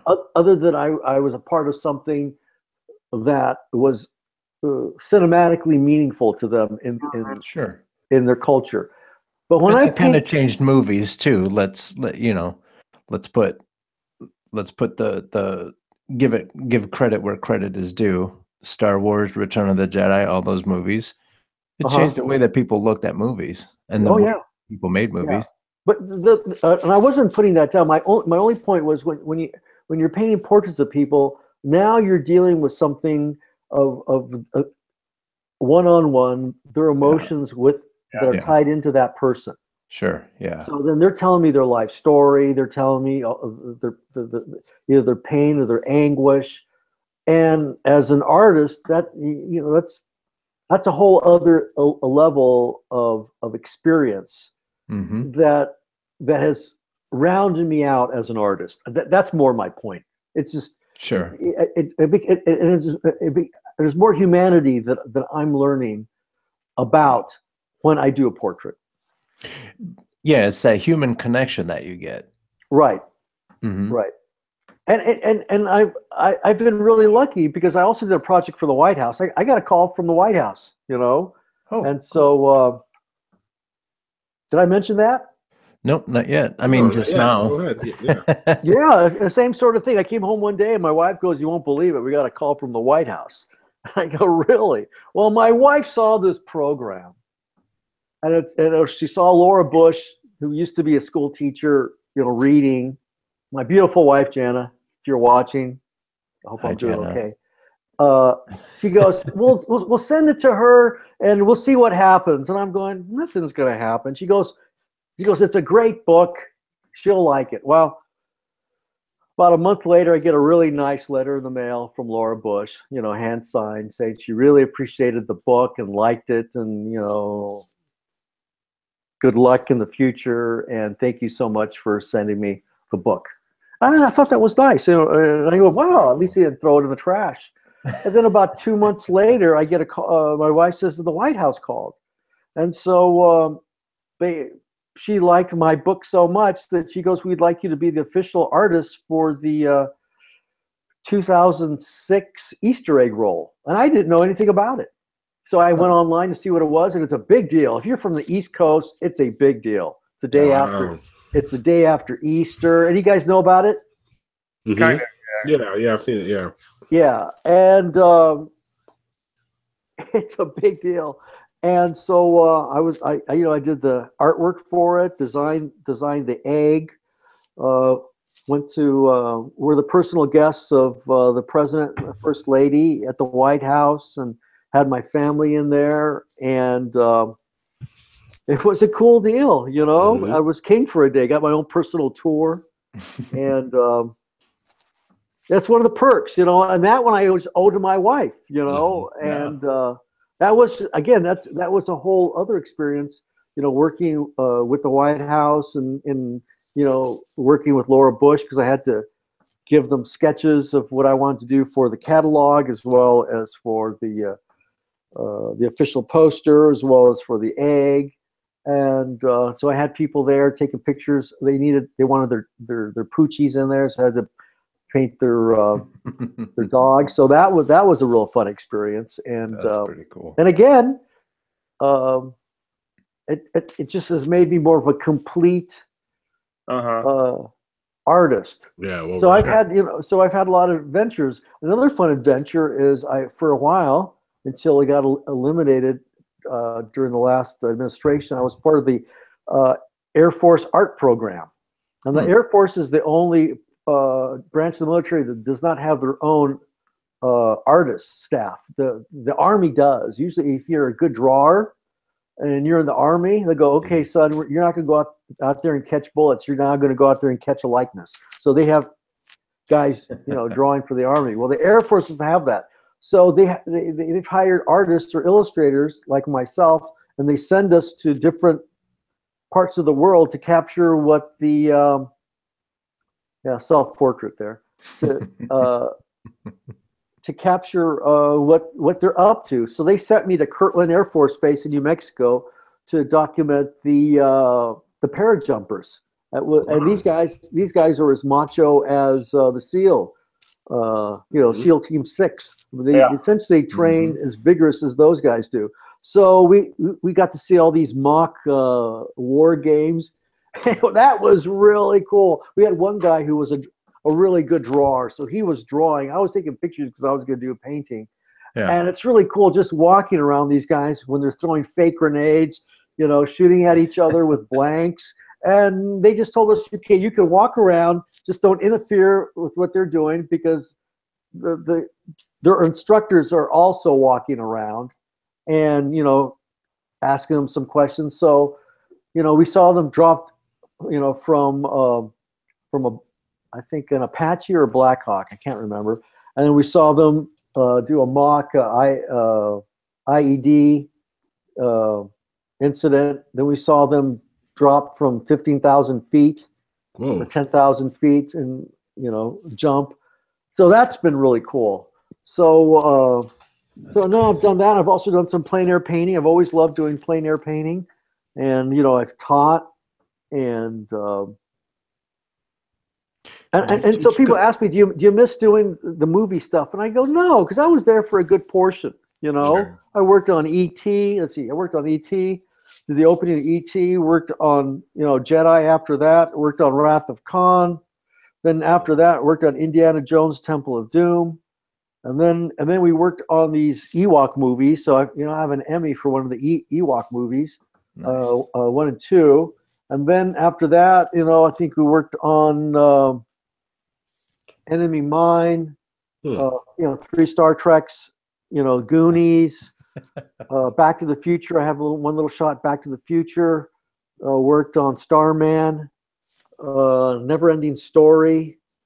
Nice. That's what I can think of at the moment, you know. So Frank, I had a fun time when I was there. I mean, it was until that fateful day where I was a supervisor for my department on Howard the Duck, and that's what did me in. Really? Yeah. Howard the Duck's I liked Howard the Duck. Huh? Howard the Duck. I liked Howard the Duck. I hope they redo it. I'm waiting for them to redo it.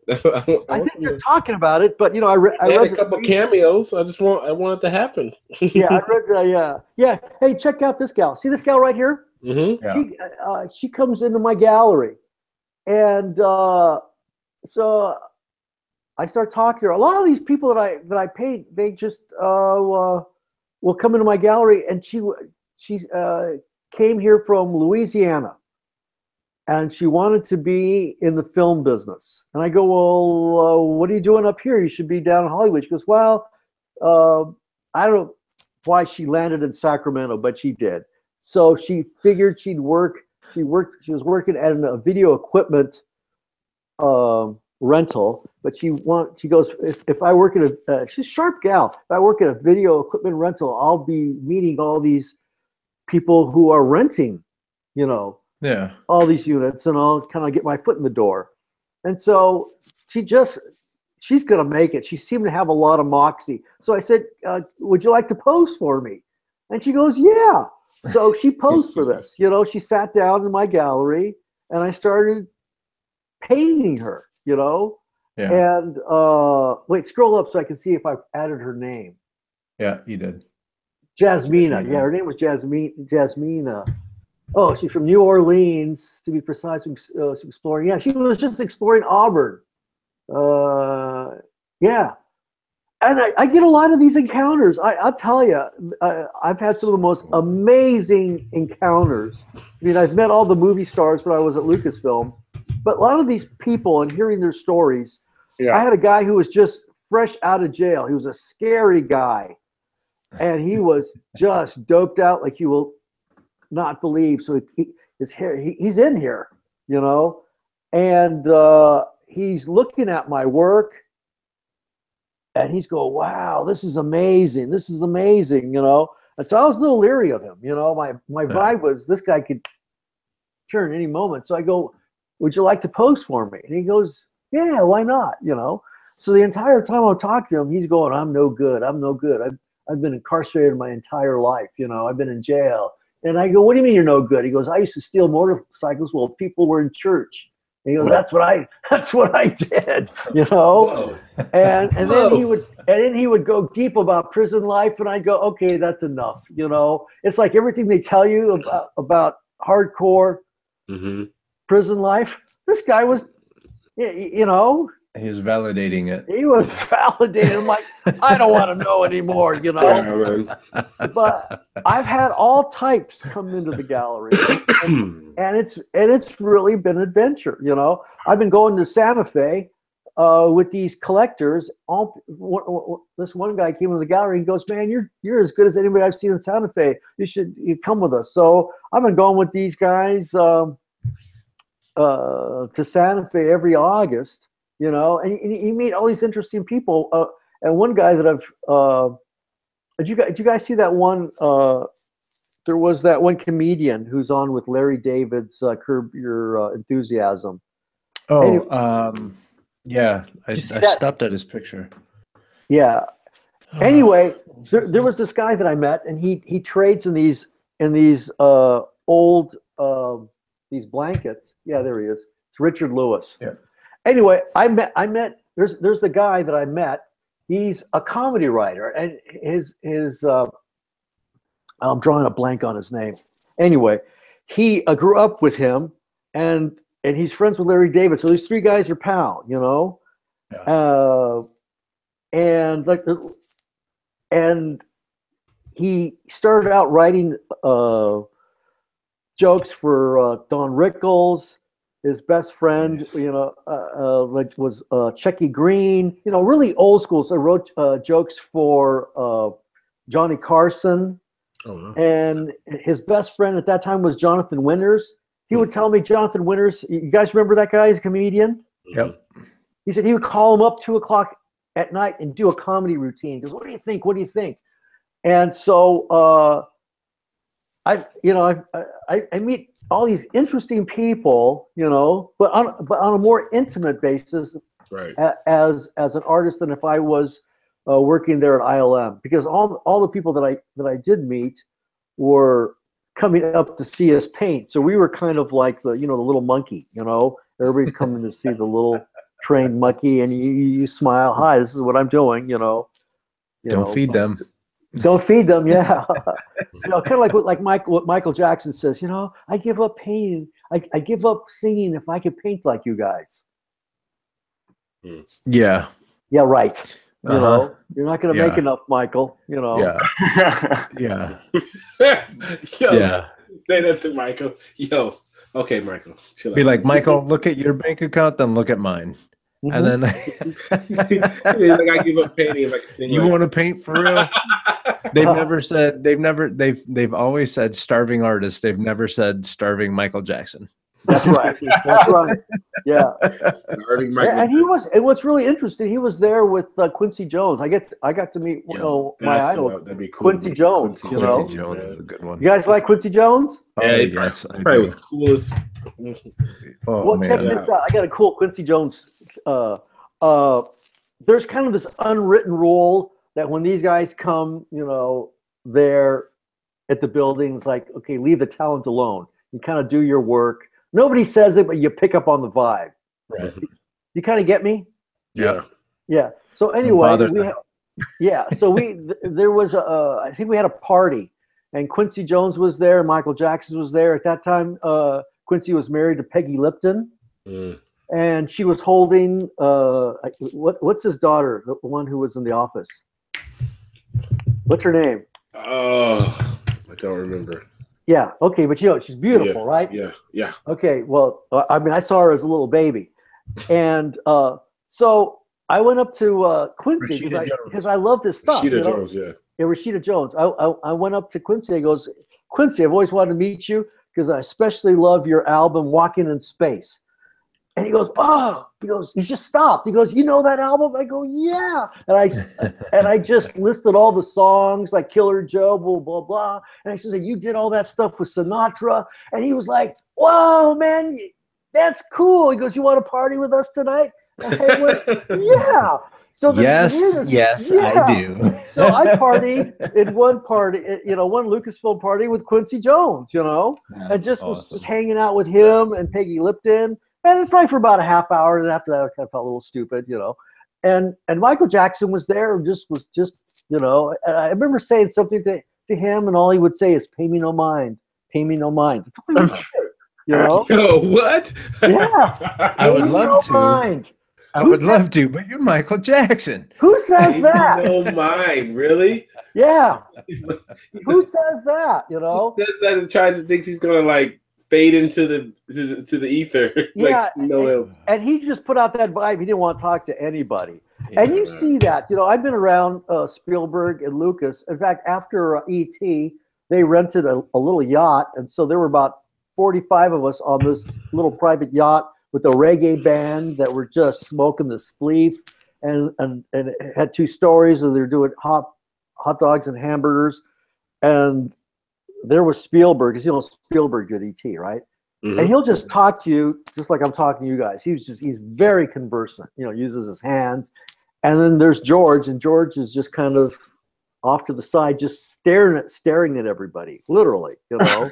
And just different personality types. You know, I see him now, you know, on YouTube and stuff, and he's a lot more conversant than when he was back then. In fact, we'd had to read Rolling Stone interviews. At least I did, just to figure out where he was coming from, because he didn't, you know, he wasn't like Walt Disney. Walt Disney would walk around, you know, the whole idea was like sprinkling pixie dust, you know. Yeah. George wasn't like that. He only showed up when he had to, you know. And but you could tell there's a lot going on up there. But that's interesting. So that was fun. I always liked the human interaction the most when I was there. You know, I love painting. You know, painting is it's a lot of hard work, and you have, you know, it's very technical, especially matte painting. Matte painting, you know, you got to match the environment. You have to match the feel of that scene, and what I'm doing now is really, it's kind of the same as that in that I like painting iconic images that people connect with. Mm-hmm. You know, especially when you go to Big Sur or the Grand Canyon. I essentially paint the Southwest because my family's from Bernalillo and New Mexico, so I'm just drawn to the Southwest. I just did my DNA. I'm 55% Native American. Unfortunately, it's Mexican American. You know, it's down there by Guanajuato and all that. So I'm not going to be owning any casinos anytime soon. Damn it. I know. Pay me no mind. Pay me no mind. Yo, That should have been a song. It's my favorite story of the night. Yeah.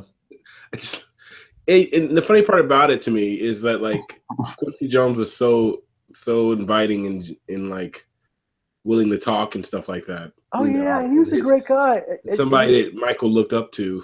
Yeah. You couldn't take notes on like knowing when to turn it on and turn it off in terms of like who wants to, you know. You want to listen to a good album? Go and get Quincy Jones' Q's Juke Joint. Boy. I got to write that down.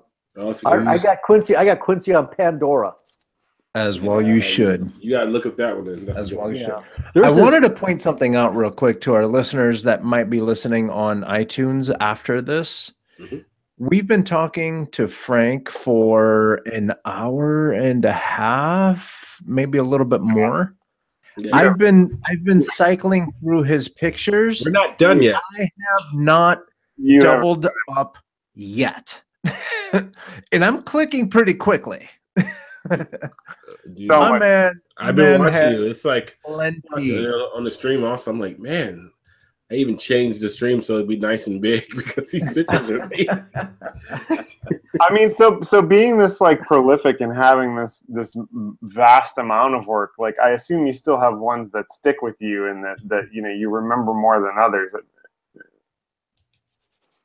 Yeah. Okay. You mean, are you talking about now or then or? No, just I mean in general. I mean because you know just the amount of work you have. I mean I think it's pretty impressive, and someone might think like, oh gosh, he's got so many. How can you ever remember them all? And you know, and probably you have kind of forgotten some, and you dig them up, and you're like, oh yeah, I remember that one. But I'm sure you have some that and it's probably like you said, it's the personal connection. But like, what are some of the ones that stick with you the most, and kind of why? There's that's actually a good question. There's very good question. there's one painting that I did of Yosemite, and it was really inspirational. It was this tree. It's a tiny cones. It's kind of this this tree that's coming out of a rock, which is unusual. You know, and it's over in Tahoe by Emerald Bay. And I think it's a pine tree, and so I call it when a seed pierced an emerald rock, and there's definitely kind of a spiritual element because if you look at that painting, excuse me, I burped. Ooh, that was not too polite. Ooh, we smelled it from here. Yeah, there was a little bit of St. Francis. Awesome. Oh, and wipe off your web camera. Yeah, sorry. So it's actually kind of the crucifixion, you know. It's very much like the center part. I broke all the rules. You're not. Where is it? You keep going down, down, down, down, down. Keep going. It hit all. Yeah, just hit all. And so I kind of broke all the rules when I did that because you're not supposed to put something totally in the center and right in the middle. So it's kind of it's like there it is right there. Yeah. You know, That's beautiful. On my cards, you know, that's my biggest seller. So it's kind of like, you know, there's Jesus in the middle and then the two you know, convicts on either side. I mean, that's what it meant to me, you know, and there's this light that's forgiving man's sin. So you know, that's I always come back to that painting, and it just happened. I did it so quickly. And sometimes they say the paintings that are the most important, or it's almost like it's somebody else is painting it. Sure. And that's kind of what it was like with this. It was like when I saw it. If you saw the photograph is nothing like this. The photograph it's almost the tree is almost black. Everything is really dark. So this is something that's inside my head. You know what I'm saying? Yeah. And so everything is kind of a hyper reality. The reflected light and the light coming off the water, everything is what I'm feeling. And so I'm not necessarily, even though it looks realistic, I'm not painting something just by copying a photograph. There's something that's emoting inside of me that has to come out, and it comes out with this painting. So yeah, I don't own this painting. This painting sold pretty right away when I bought it, you know. Oh, really? Yeah. And it's 48 by 60. I love doing something. I like that's my favorite size, and you know why? Why? Because when somebody comes and they have an SUV, I can fit it in an SUV. I'm serious. That's part of being successful, you know, and having a gallery. Because if it was bigger, that means I got to ship it. It's more cost. Sure. The other people want to pay all that cost. So I remember putting that right into their van. And you see this. Scroll down. Go back up.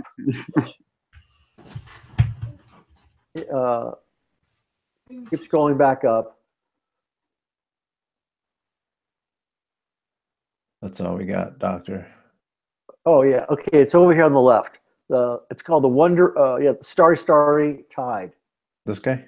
Yeah, there was a guy that came from the East Bay, Mm-hmm. and he went to go check his property up in Tahoe. And he just walked in, loved it. And he goes, you know, here's a check, put it in his SUV, and he was gone. You know, and it's like the people with money, they just don't bat an eye. They like it. That's They it. pay for it, and they go, okay, can we put this in my van? Just wrap it up, put it in his SUV. At what point do you say, can I wait for this check to clear? Oh, you can kind of tell what they're driving that it's going to clear. You know? Yeah. If it's an Astro van, you might have to give it a few days. That's right. You know, Reno, Nevada license plates. I'm not so sure. Yeah. But not that we don't like you out there in Reno, Nevada. We do. We'll give you a chance. Yeah. And so use promotional so code. I knew when I painted this was going to sell right away, and it did. I just have a gut feeling with a lot. You have a feeling once you're done, you know. Yeah, and people go. So if they're not sold, usually it's the price point. Yeah. I could sell all these paintings, but it's oftentimes it's the price point. It's a point where the customer sees value, mm-hmm. and where the money and value meet. Mm-hmm. And that was told to me by a great man by the name of Don Roulette, who also was collecting my work, and he was the founder and CEO of Ross Dress for Less. So we became friends, and he taught me a lot about marketing. He goes, people will buy it when the price meets that perceived value. Yep. And they'll jump at it. He goes, it's in your DNA, because when people come in, I can tell right away they like it, and so the people that can't afford it will try to finagle.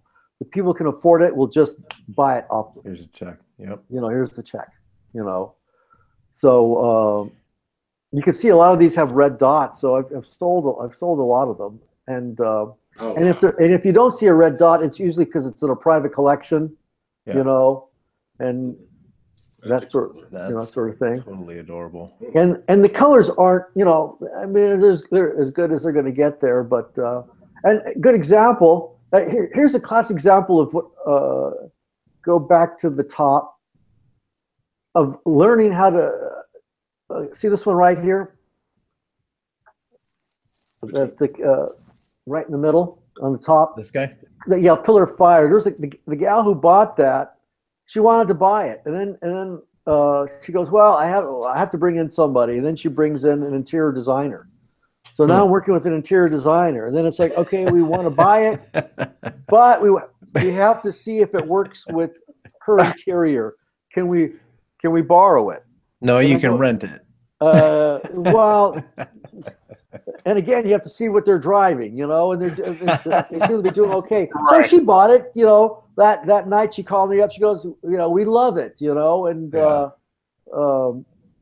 and so you could tell it's a very stylized. It's it's not like matte painting. It's just, and I'm becoming more and more stylized because that's kind of what I like now, Sure. and becoming more Van Goghish, so to speak, Look at that. Yeah, that's up in a gallery up in Truckee. That's a nice painting. I'm surprised it hasn't sold, but I don't know what the price that they put on it. I'm sure they've put on a high price. So like they're doing a good job at Truckee too.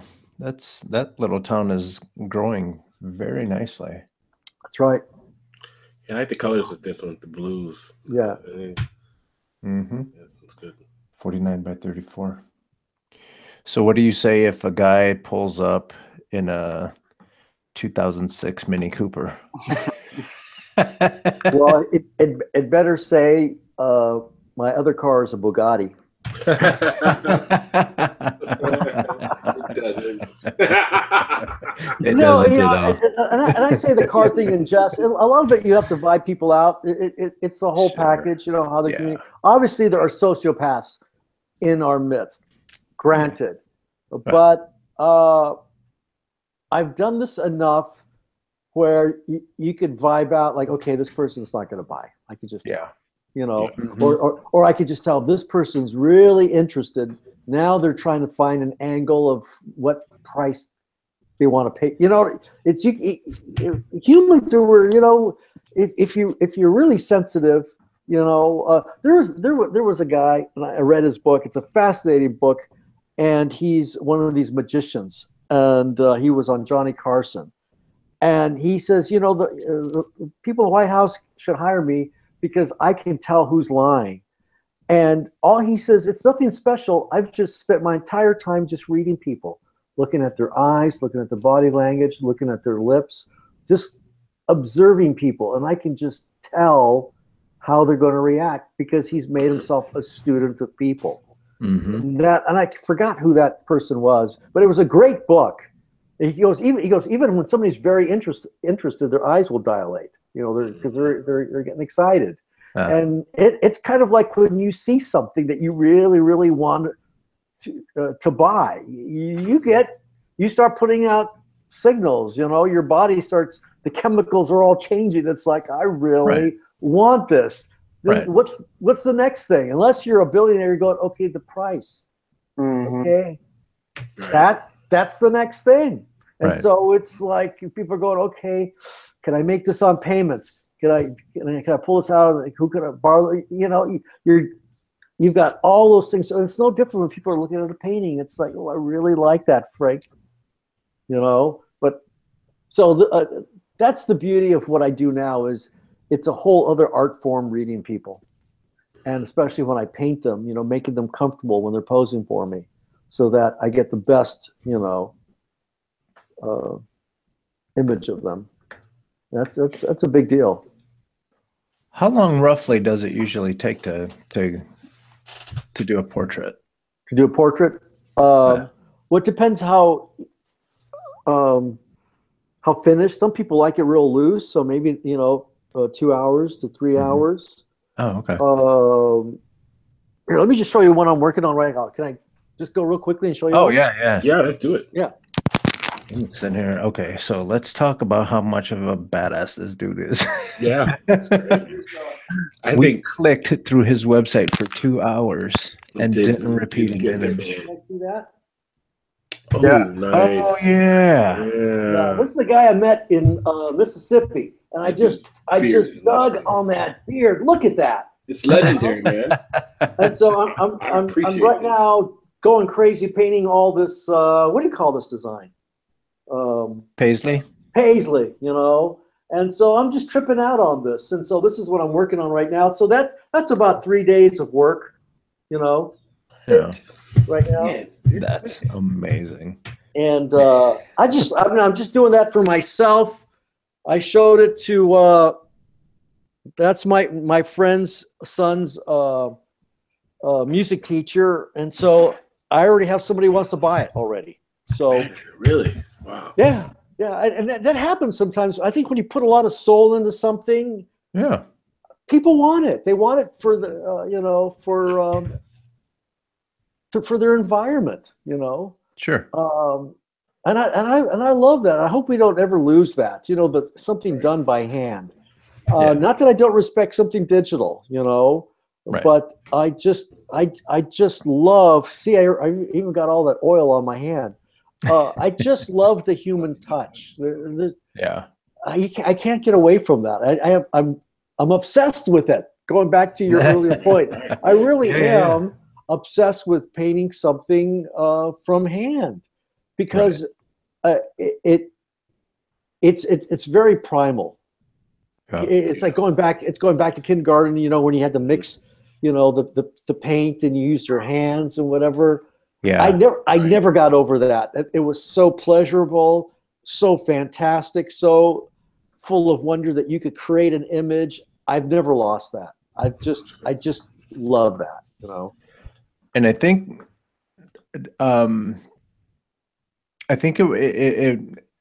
it's one of those situations where, even if you start digital, at the end of the process, as long as you give someone something tangible, that will never go away. And something like what you're doing with these portraits and just all around paintings, it takes that sensation of having it in your hands to a completely different level, because it's not flat, and people know that you took your time and you actually manipulated that pigment to put it in place to make this thing. And I don't think that humans will, if this happens, I hope I'm not around to see it, but I don't think as humans we have to touch things. We have to have something with texture, right? So for example, when you draw on a piece of paper, people love to draw on paper, whereas if you're drawing on an iPad, people always say, "Man, it feels like I'm drawing on glass. I hate it." So I hope, I think that it's just something about texture, something about someone putting that much time and that much expertise into something that you get to take home, put in your SUV. Right. I think that will never go away. Yeah.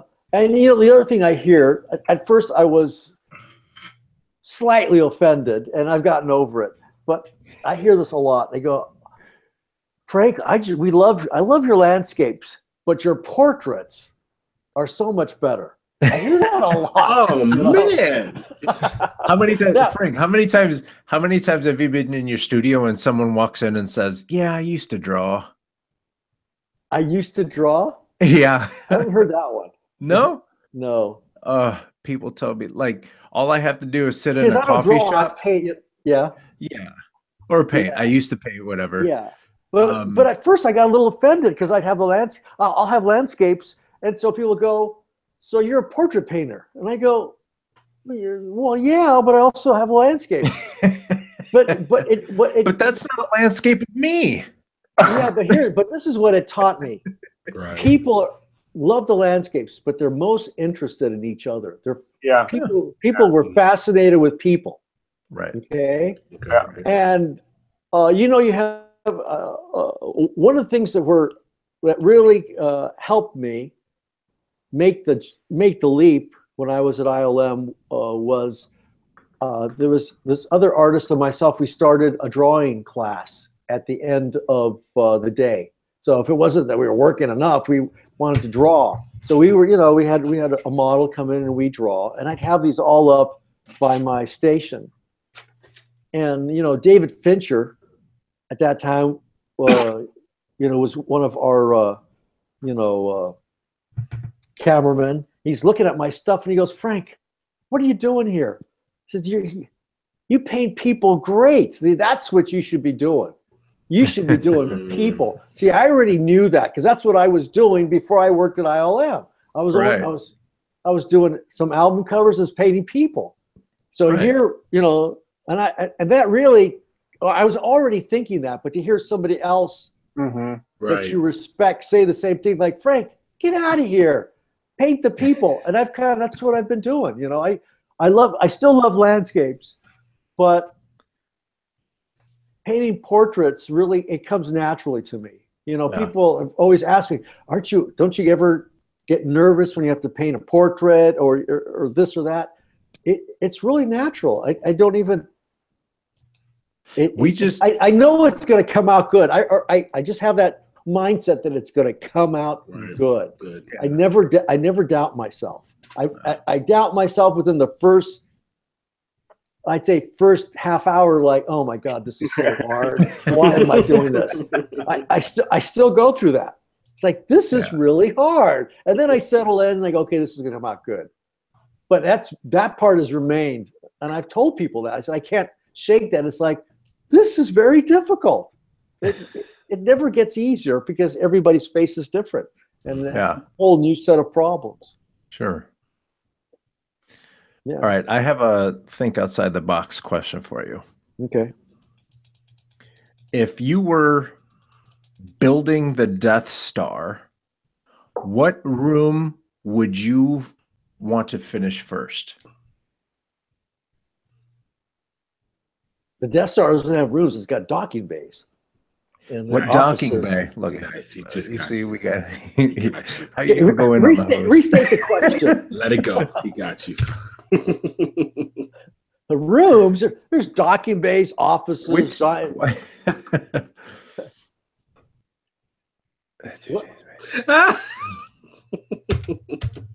Do we get somebody else to ask the question or what?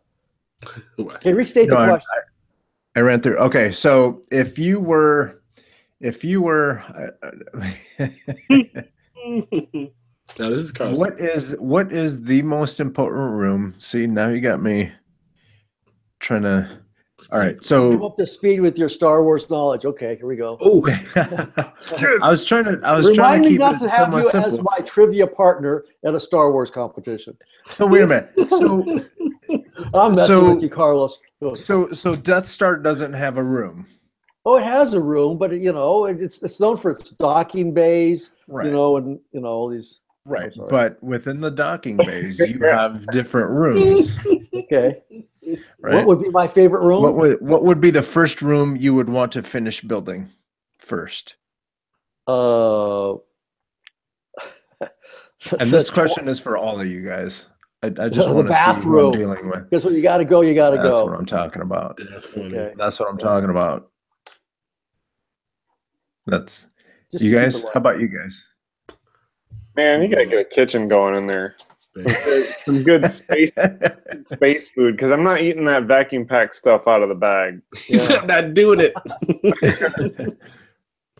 I think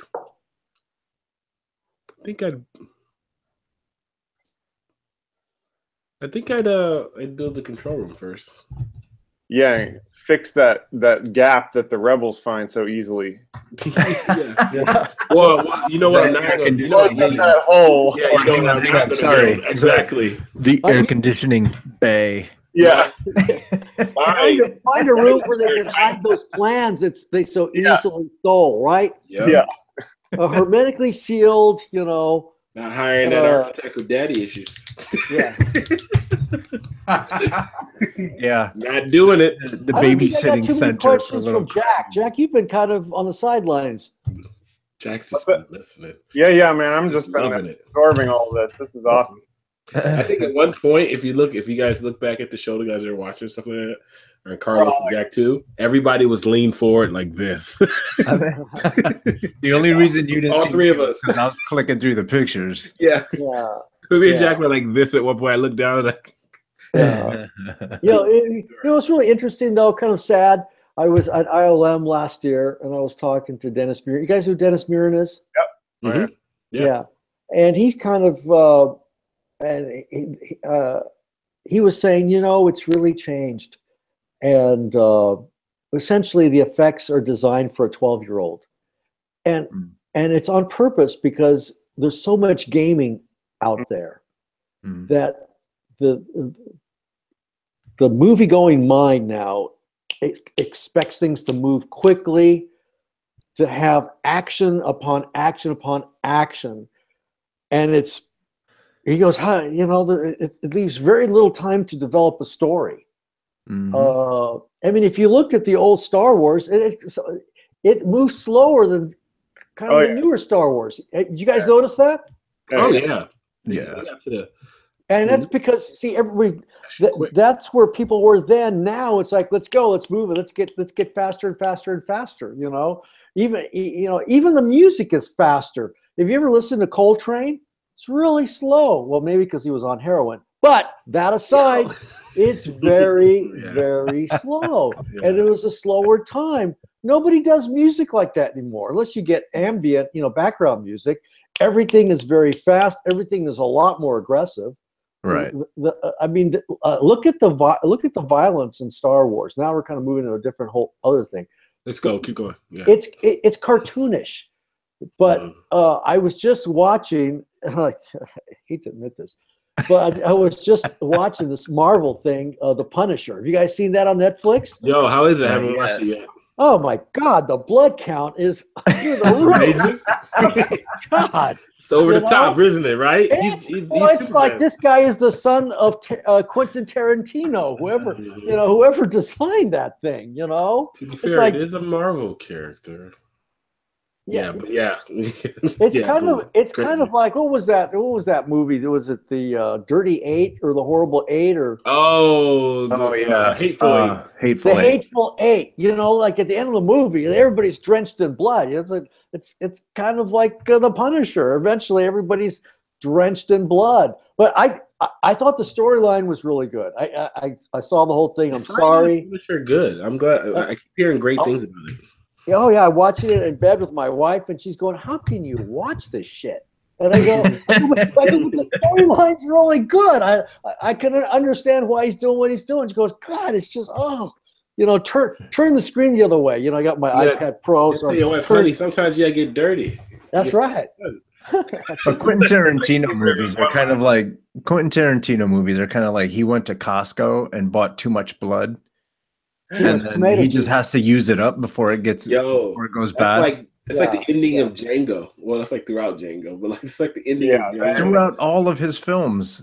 Take a look at Kill Bill 1 and 2. Everyone bleeds.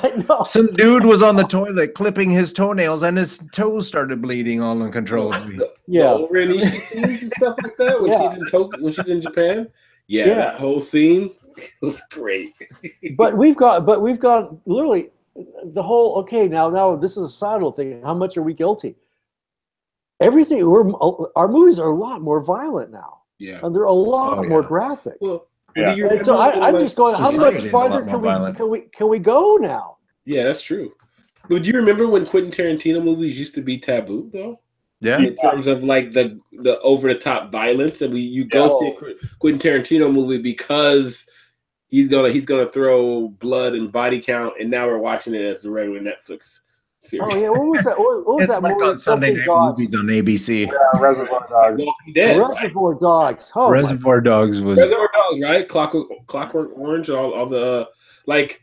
It was taboo to find a really graphic horror, or I have a buddy that's really into like horror movies and stuff like that, and all the obscure ones that are like crazy, campy gore and stuff like that. Yeah. And now it's like you can watch that like on Sunday night when everybody's crazy about Walking Dead and how crazy it gets. That would be like taboo back in the day in terms of like the violence.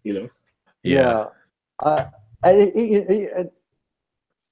The violence in the first Star Wars is kind of laughable now if you see it. You know what I'm saying? Especially when they're shooting, at each other and they're kind of falling over. And I noticed with the last one, it was a lot more violent. Yeah. And I think they're losing a little bit of that innocence. It's obviously purposeful, and I don't know if you can ever return to that. Not saying it was an innocent time, nothing compared to the 50s when people were listening to Mel Torme or Perry Como. That's a whole radio, other time. Yeah. But now, I went with my son to go see. I forgot what it was, but it was like conflict, dismemberment, explosion, conflict, dismemberment, explosion, and it was just get heightened, conflict, dismemberment, explosions. And that was the formula, and I was like, I'm looking at it, and I'm just going, oh, I just can't watch it. And my son going, isn't this great? Isn't this great? And I'm going, no, there's really no plot other than the bad guys. How is this bad guy gonna die? Now, do you guys remember the scene at the end of Jedi? Because that's my painting. And see how I brought it back to my artwork. Where Darth Vader throws the Emperor down that shaft. Yeah. I mean, what a crappy way to die. You he just throws a guy down. Ah! Now, if he ever hit the bottom. I mean, now you want to see the guy, him being dismembered on the way down, or you want bouncing off a couple beams. Yeah, and I learned the power of how powerful the movies were when we were working on. What was that movie? It was Poltergeist. We were working on Poltergeist, and I was with my cousin, and I go, oh, wait for the scene. This scene is going to be great. And it's the scene where the guy looks in the mirror and he's touching his face, and eventually he kind of claws off his face, right? Well, I remember we're working on that, and I'm watching it, and you become desensitized to it while you're working on it, because we're seeing it over and over on a loop during the dailies, and they're trying to get the light right, and okay, or blah, blah, blah. So I'm like nudging my cousin going, this is going to be really great. It's going to be really funny. And that wasn't the reaction. Everybody was like shocked. Like, ah! And I'm laughing. I'm like, his face is coming off. Yeah, his face is coming off. And I'm kind of laughing, and nobody was laughing. Scared the shit out of everybody, And then I realized I'm becoming desensitized myself, because you see these things over and over. Right. And it loses its impact. And so when my wife goes, how can you watch this? And I tell her, because it's not real to me. Because I can visualize the guys on the other side lighting it, with the cameras, and and the grips doing whatever they got to do. That's what I'm seeing. To me, it's fake. It doesn't ring real to me, because I know that everything is staged and set up. So I'm going with it. I just assume that I'm going to enter that world, and these guys get hit in the face 100 times and they still come back. In real life, somebody hits you in the face. That's it. That's it. You call it time out. Yeah. Call it time out, and go for a walk. Can we talk? Damn. Like, Yeah. No punches don't sound like that. Right. It's not that much bass. Punches sound like teeth clicking. Yeah. It's like your normal interviews. I mean, is Really everybody well bass smack. kind of go all over the place? That's it.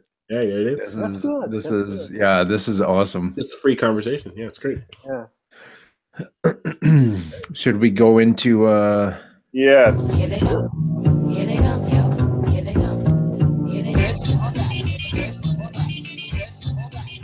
Frank Ordaz of Return of the Jedi fame? This or that?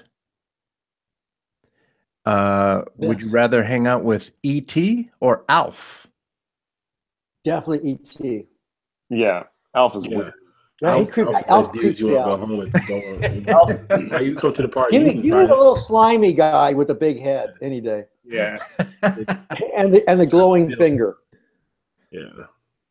All right, you have an affinity for Southwest lifestyle. Yes. Bonanza or Rifleman? Oh. That's good. Choose wisely. Definitely Rifleman. Bonanza, I didn't like the fat dude, That'll and do. it's like, and these guys creeped me out that they were hanging out with their dad for so long. So there's definitely, daddy issues there. Rifleman, with, I think it was Chuck Connors, right? Yeah. Is that Chuck Connors? That sounds about right. Yeah. Oh, Rifleman? no, the beginning scene of Rifleman, I can still see it. He's walking down this dusty road. He's doing this, he's got his rifle and he's clicking it off. Definitely the Rifleman. Mm. In fact, I've got a guy who collects those who actually brought one into the gallery one time. Those little suckers are heavy. Chuck Connors. Yeah. Chuck Connors. Very square jaw. Yeah. Man, It's like Andy Griffith, but instead of a fishing pole, he had a rifle. Yes. Yeah, he went to town on that rifle. He was Yeah. How many shots did he shoot in the beginning? I don't know. Rifle could hold that many rounds. Yeah, it's Hollywood. He is as many it took to take down the bad guy. 50-round rifle. I take out this whole. I used to watch Rifleman. He's, Yeah, I used That's to good watch, stuff. I think the reruns.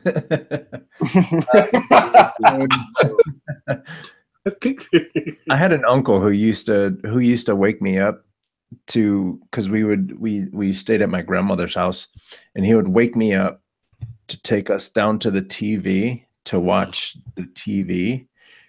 But the only reason he took me and my brother down is because my grandmother would wake up and come in and be like, "Why the hell are you guys watching TV?" And he could say, "Well, they wanted to watch TV."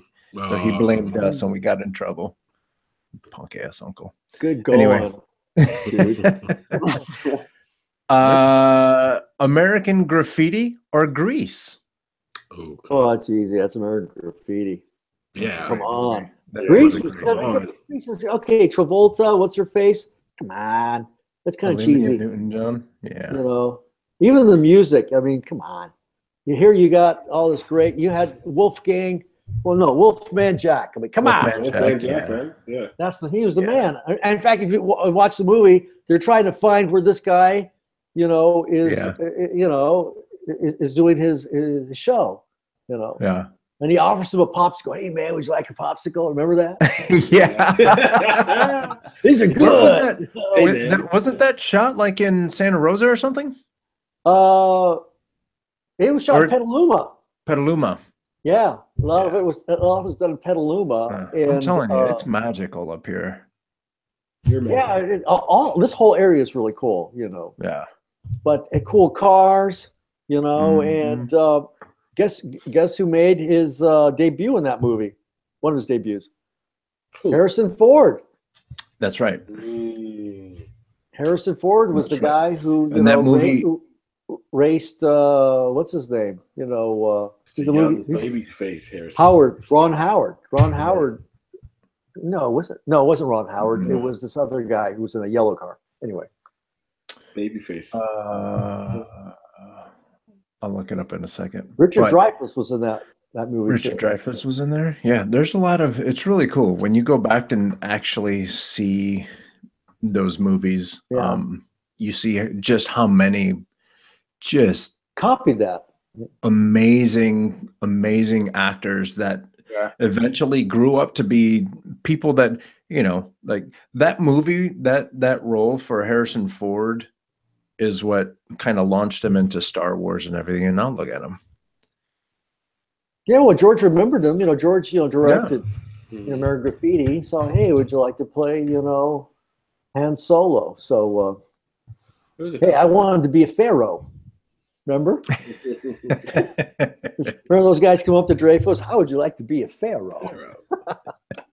And when I grew up, you had these guys that had, the groups just like the pharaoh. That's the reality. Yeah. That's what made it. Everything for it to be somewhat powerful has to have a grain of truth that people can identify with. You can Right. exaggerate it, but there's got to be some type of grain of truth, and there was there. Even in Sonoma, I think it's right around 4th of July. They have a car parade, and everyone with their Corvettes, old and new, and they even have these steam-powered cars. All those guys are riding around together, and it's pretty cool to see. Yeah, we have cruise night here in Auburn during the late spring and summer. It's a big deal. A lot of people come here. Yeah, gonna have to make that trek. Speaking of Harrison Ford, the last this or that I have for you, the Millennium Falcon or the Enterprise? Come on. Falcon. Come on. I want. How many times the What's that in Enterprise a beat contest? down? Well, let me tell you. And you know the problem I have with the Enterprise is It was if like you a bad see, used car. did you guys see the first Star Trek movie, which was horrible? They spent like about a half hour showing you the Enterprise. And Nimoy, when he was there, this guy stuck on showing the frickin' Enterprise like it's this god, you know, and in all these different angles. Like nobody's watching the movie to look at the Enterprise, you know, and that's how screwy that is. It would be as if George, you know, did a, you know, Star Trek 2 and spent the entire time showing you shots of the Falcon. Okay, great, you know. That's my only problem with the Star Trek people. It's like, How cool would it be if they did a mashup of American Graffiti and Star Wars? Like you have all these really cool spaceships and everyone's just kind of cruising around. Say, hey, baby. Nice. Yeah. Well, that's kind of People are dying because they're sticking their heads out the You want a window. root beer float? In space. yeah. I think there's Star Wars has some of that dragster in it. In fact, you saw that. Yeah. Don't you think? Totally. There's Yeah, an element. I mean, that whole idea of light speed. You know, Yeah. you know the slick lines. You know, like you're on the freeway. I mean, George really. I mean, the guy's a genius. He really tapped into something very powerful. Mm-hmm. Yeah.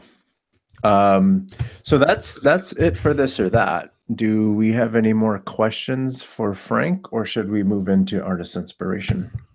Let me check. We are You're gonna good. probably have to make this into 2 segments. We are good. No, we go deep. This is not our longest one yet. Yeah. We've gone 3 to 3.5 hours before. Yee. Yeah. We had a lot to say that night. What's that with? That was with that movie director in LA, Jack's friend. I can't remember his name right now. James Paris? Yep, that's the one. Yep. That was a 3-hour one? Mm-hmm. I think we went 3.5 hours that night. I think we went political there too for a little bit there. Yeah, we went deep with the politics. He went in. He had a lot to say. No. Yeah. Okay. Okay. So with that being said, what we'll do is we're just gonna have to continue to have Frank back. That's that. Mm-hmm. Done deal. Sounds good. Until then, what I'll do is I'm going to introduce you guys to. Oh, where's the music? He didn't give me a good cue. He did. He did. The pause is nice, and then it came in. That's good. It's okay. Didn't have a cue. Yeah, I know. We'll practice that. he did this before. So I'm going to introduce you guys to George Doit Theopopoulos. Georgie D is what we call him in the streets. They call Georgie D in the streets. Yo, he's Greece, dude. He's probably. Yo, Georgie. You can go to. You got to spell out that name. What is he? That was a mistake. You know what? Dotsiopolis. Just check the show notes. I'm not gonna lie. Dotsiopolis. Come on. Dotsiopolis, yeah. Dotsiopolis. There you go. Spell that 3 times. Dotsiopolis. Yeah, his artwork is bright, really super nice. And you're like, man, maybe he did a little bit of that in 3D. It says that he used Photoshop.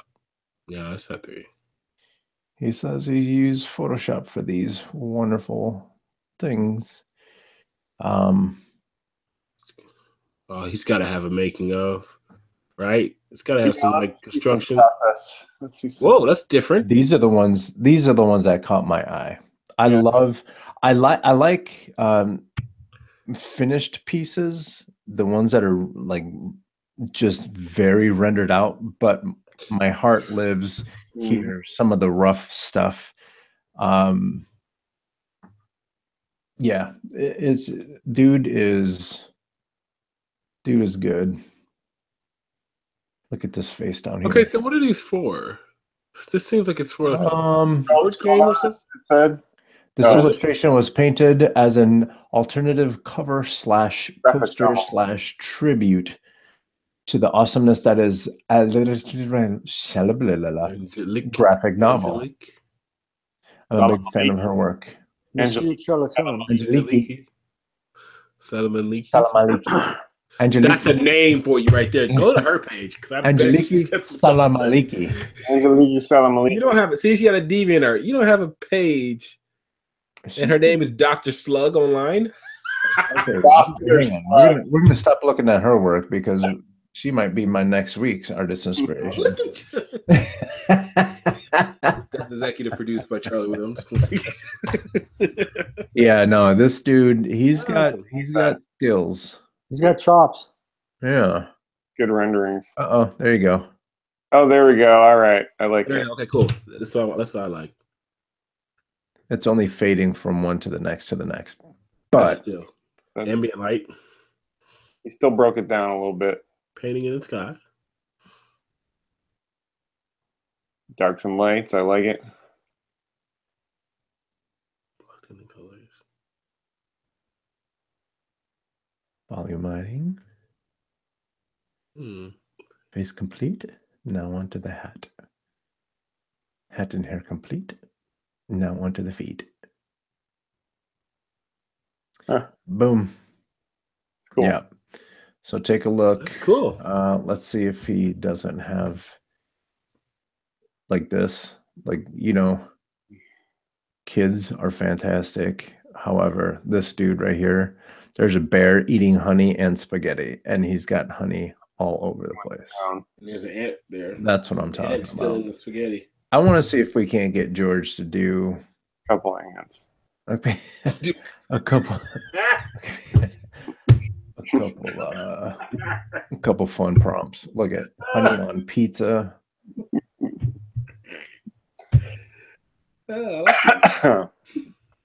So yeah. Nice. Good pick. There you go. Yeah, you're doing good. It's good George. stuff, proud of you. Dotsiopoulos.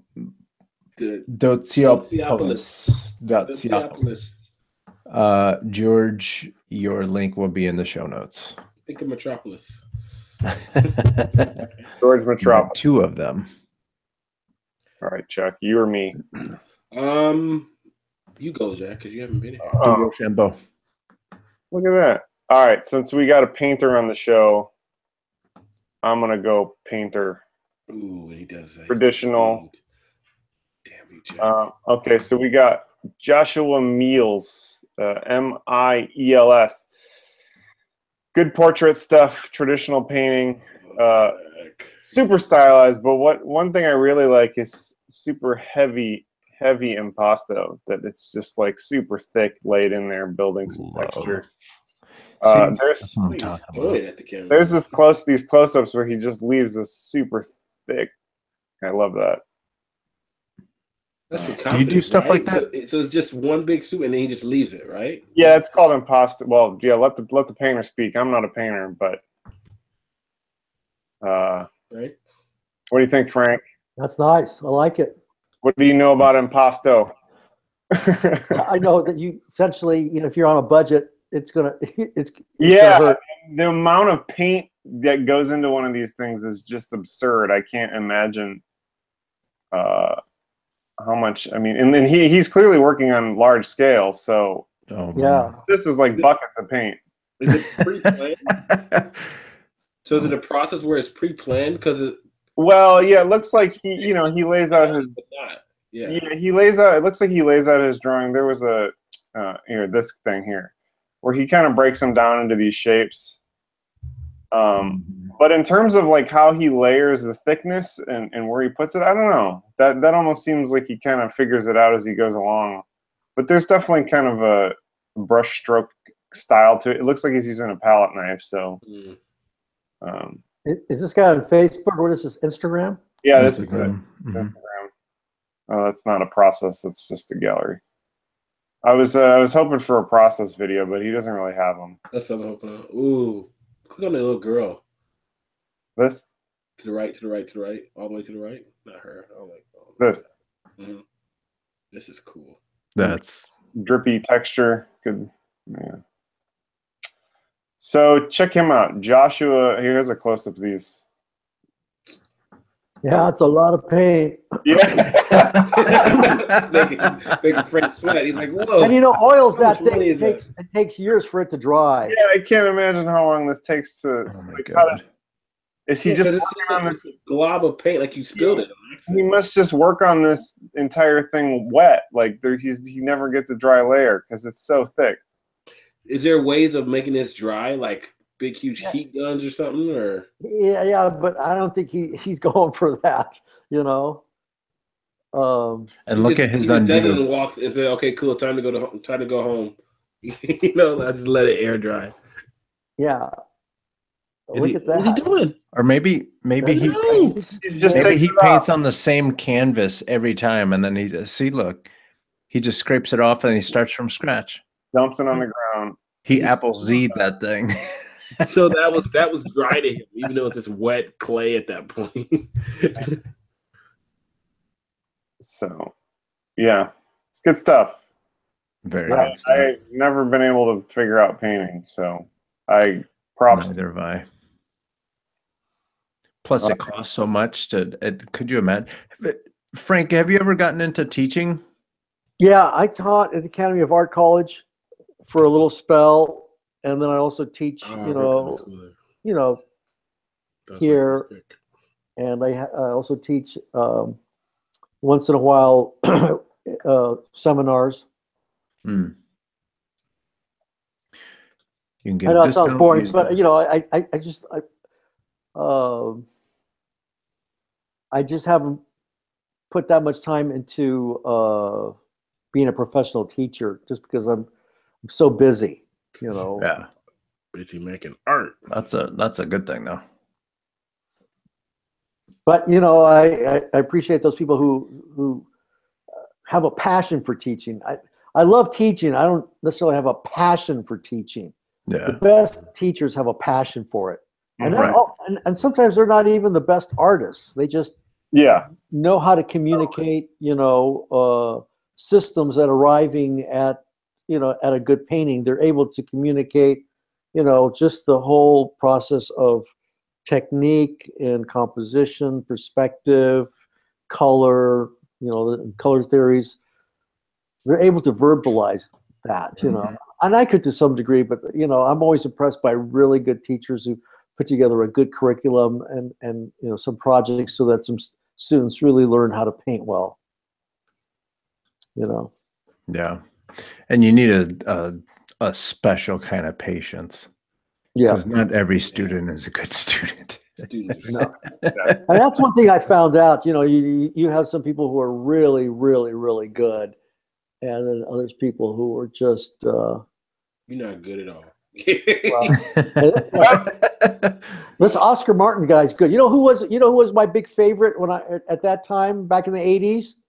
Who? You guys ever heard of Mobius? oh yeah, Yeah. of course.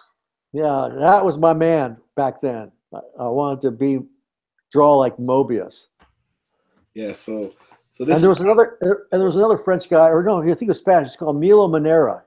Ooh. Heard of him? Mm-mm. Mm-mm. Look him up, though. Milo Manera. That guy was amazing. Hmm. And I did a trip over to France, and these guys had all these highly sophisticated comic book stores, and so I discovered Milo Manera there as well.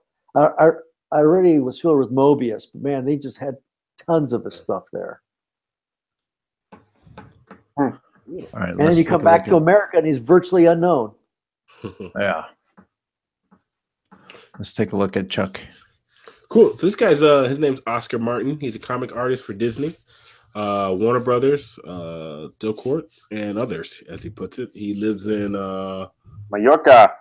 thank you, Spain. So yeah, let's check him out. It's really cool style. Not a lot of work on our station, but you don't have to have a lot. You just have to be good.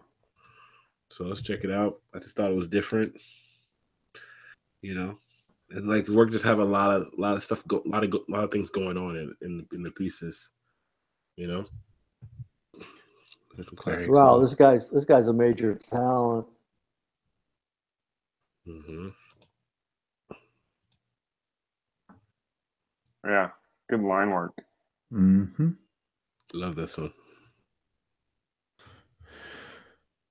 Dang. Is this character? What is this character? It seems familiar. This mouse thing, yeah, I think it's a comic book. I forget what it's called.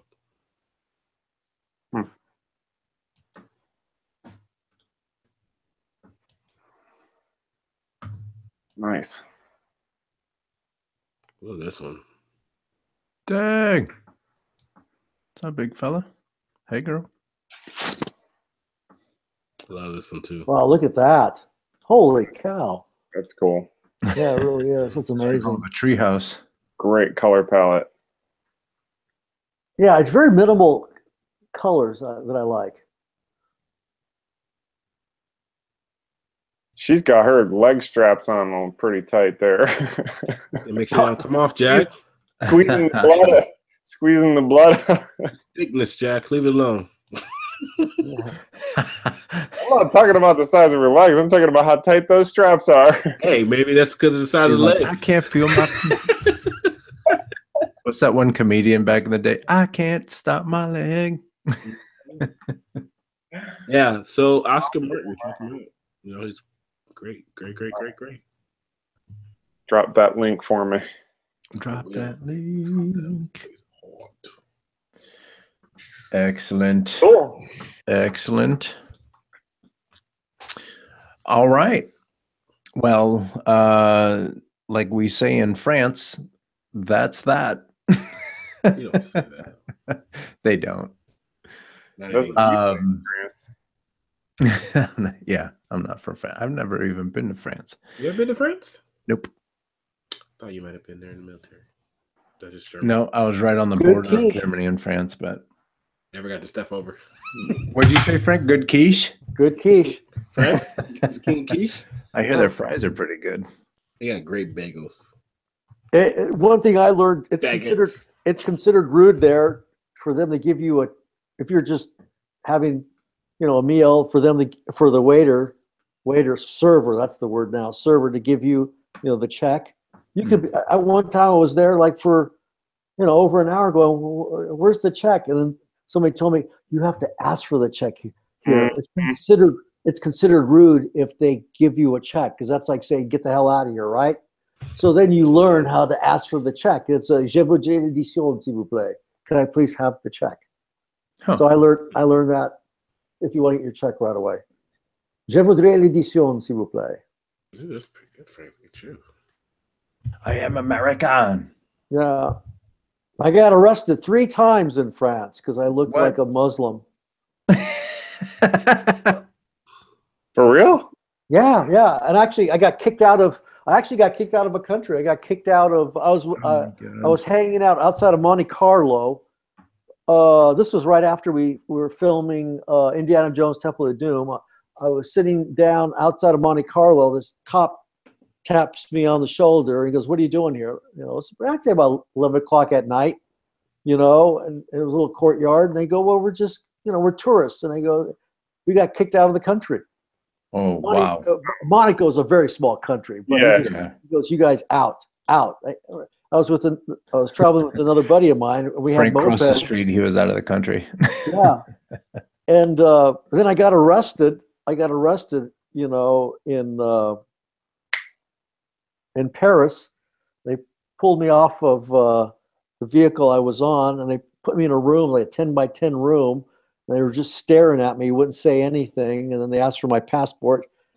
Gave them my passport, and they said, "American?" I go, "Yeah." They didn't say anything. They're just staring at me this went on for about 10, 15 minutes. Literally, they didn't say anything other than passport. Are you American? Yes. And then they let me go. Jeez. Yeah. Crazy. Yeah. Then I got off of a train one time going from Spain into France, and they arrested me again. So that's when I figured out, see how like Charlie's beard? I had a beard like that, and I shaved it off, and then they didn't hassle me after that. I was going to say, note to self, don't travel with Frank. Charlie's beard. Yeah. And it happened to me when I was in Israel. I'm telling these friends of mine, about what happened to me in Paris. So we get off the plane, in I forgot where we were, Tel Aviv or whatever. And so I get off the plane, a guy with an Uzi comes straight at me. And they're like going, Frank. And then they go, no, he's with us. He's with us. Show their papers. There's something about me. Something about this little Mexican guy that makes all these guys upset. So it's not just you black people who get harassed. The brown man here gets harassed too. Yeah. No, I believe in that. So can't wear a beard. That would be hurtful for me. Huh? You can't wear a beard anymore. Yeah. Well, somebody said they thought I just looked Palestinian. I don't think I look Palestinian. I don't either. Well, you put that Charlie beard on there, you do. Maybe. You put that Charlie beard on me, I do too. Looks scraggly. But it's fun. I got stories to tell. How many people get kicked out of a country? Get a Well, in this country, apparently a lot of folks, but mostly brown. You just wait.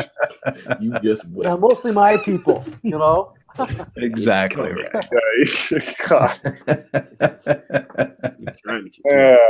Wow. And we're back. You gotta laugh at it, otherwise you'll cry all the time. That's it. This is true. Hey, but there, think about it. There is. Things do get better. I was just in Jackson, Mississippi, where they shot Medgar Evers, which was a horrible thing. You fast forward to today, that Jackson Airport is called, Medgar Evers Airport. Oh, wow. So, in some parts of the country, things are getting better. I think you got to stay positive. If you let you have to. The negative get to you, you're gonna go crazy. Yeah, if you give up if you give up, they win. The assholes aren't going to give up. So why should the good people? But I think Black America does live in another world. One of my closest friends is Thomas Blackshear. You guys heard of him? You should check out his work. He's probably one of the most gifted artists on the planet, Thomas Blackshear. And every time there's issues with race relations, black, white, I'll call him up and get his take. And he has a totally different perspective because he grew up in Atlanta and in the South, and his reality is not my reality. And so I like talking to him because I get a whole deeper understanding of what he goes through, and I think that's, if you can continue that conversation with people, I think that's part of the healing, I think of this country is keeping those doors open, because as soon as you think you have the lock on the truth or reality in terms of what somebody else is going through. I mean, my dad still has a hard time with white people because he remembers coming here from Mexico where the sign said, we don't serve Mexicans. And this was down in LA, and he was around for, I don't know if you guys are familiar with the Pachuco Wars.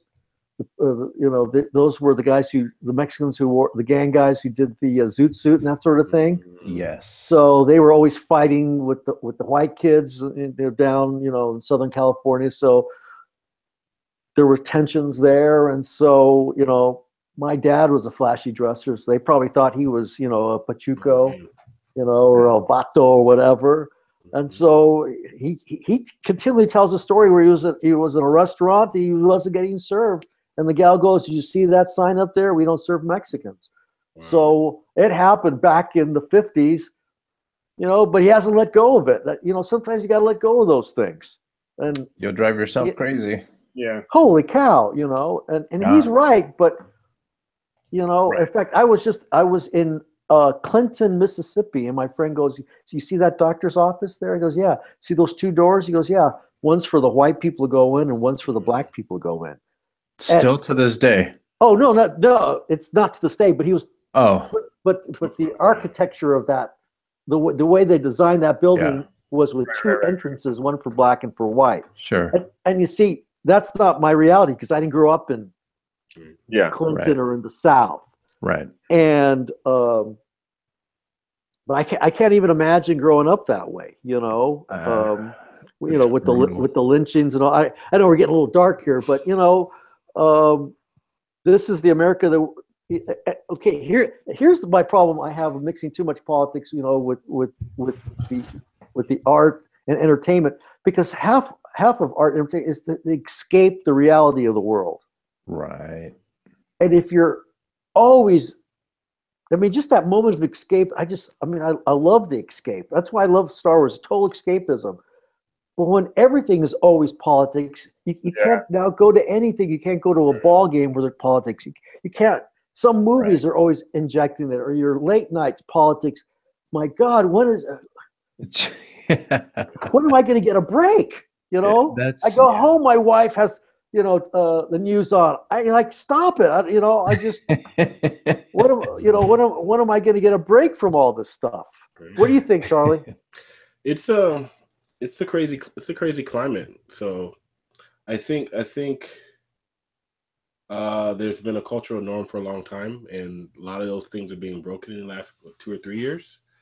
So like, it's got to give. I just think it's kind of bubbling to a head, and it'll create a new norm, right? I think we got settled into like a norm, you know, of like how things were, and then, you know, things that happened even in the last year with, you know, presidential changings and you know, strife amongst political offices, local offices, police officers, all that good stuff. You know, that showed us that we have a lot farther to go. So we're settling into a new norm, you know, and hopefully. But it's a changing. So America is like this big rickety warship. You have to be very careful because if you turn too fast, it's going to fall apart. Right. So you gotta go slow. Yeah. I remember being a kid, and this was in the early 70s, and you still had that racial tension. And even though you still have that racial tension now, the exposure of everyone's what am I trying to say? The way that you grow up, their culture, yeah, the exposure to different people's culture, you see that there's a lot more testing of going into different people's culture and being a little bit more understanding, right? So this is just the last gasp of the old way of doing things, where there's a solid line and you can't cross and all this other stuff.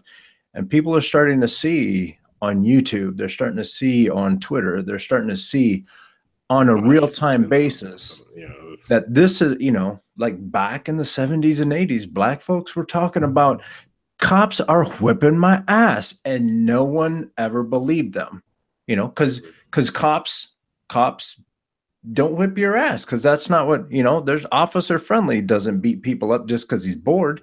Come to find out, here we are on Facebook seeing Officer Friendly kicking people's asses because he's bored, right? So the exposure to what's actually happening and the truth is starting to change things. And because of the internet, that change is coming. I mean, it's got momentum, and it's coming fast.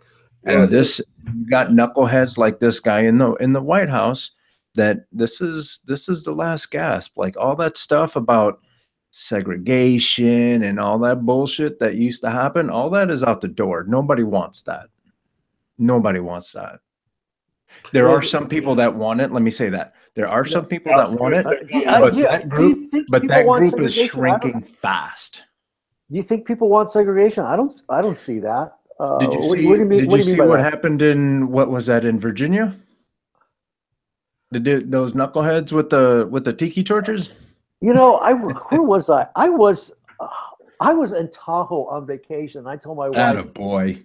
I don't want to hear any news." So when we got home, it was like, "Did you hear what happened? you know, in Charlotte, and it's like, oh my God, That's we where were it was, Charlottesville. on Charlotte. vacation for 1 week, and like the world was on fire. So Yeah.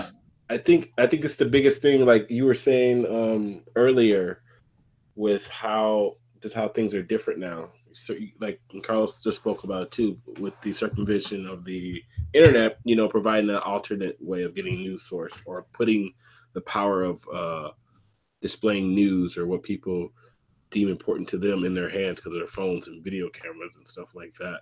And I think you saw it a lot in this last election on how things are in different parts of the country, you know. So no one thought Trump would win, you know, because I think a lot of people either on the far East Coast, far West Coast, South, they forgot about a lot of people in Middle America and like these other remote areas that like, and plus the way our voting system is totally weird, it kind of finally worked against us a little bit of like, there's a bunch of people that thought a different way, right? There's a bunch of people that, like, it's not so much outwardly racism because, you know, we had Obama for 2 terms and stuff like that, and the regular media narrative was that like most of that stuff is behind us because of the president that we got. But I think what everybody else knew, you know, that was kind of more woke, was that it still was on the surface. It was like right just beneath the surface. You know,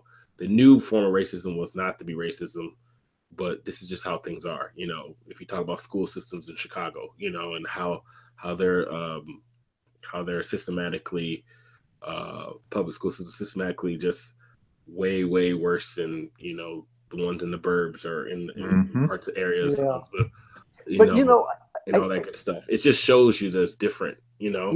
Yeah. But I think there's you know how in science, you know, Einstein was tried to find a unified field theory. I think politicians tried to find a general theory of why things are the way they are, and I think America's way too complex for that. If you really want to have a good cry, go on YouTube, and Dan Rather did an expose of the Detroit school system back. Yeah, I've seen that. Have you seen that?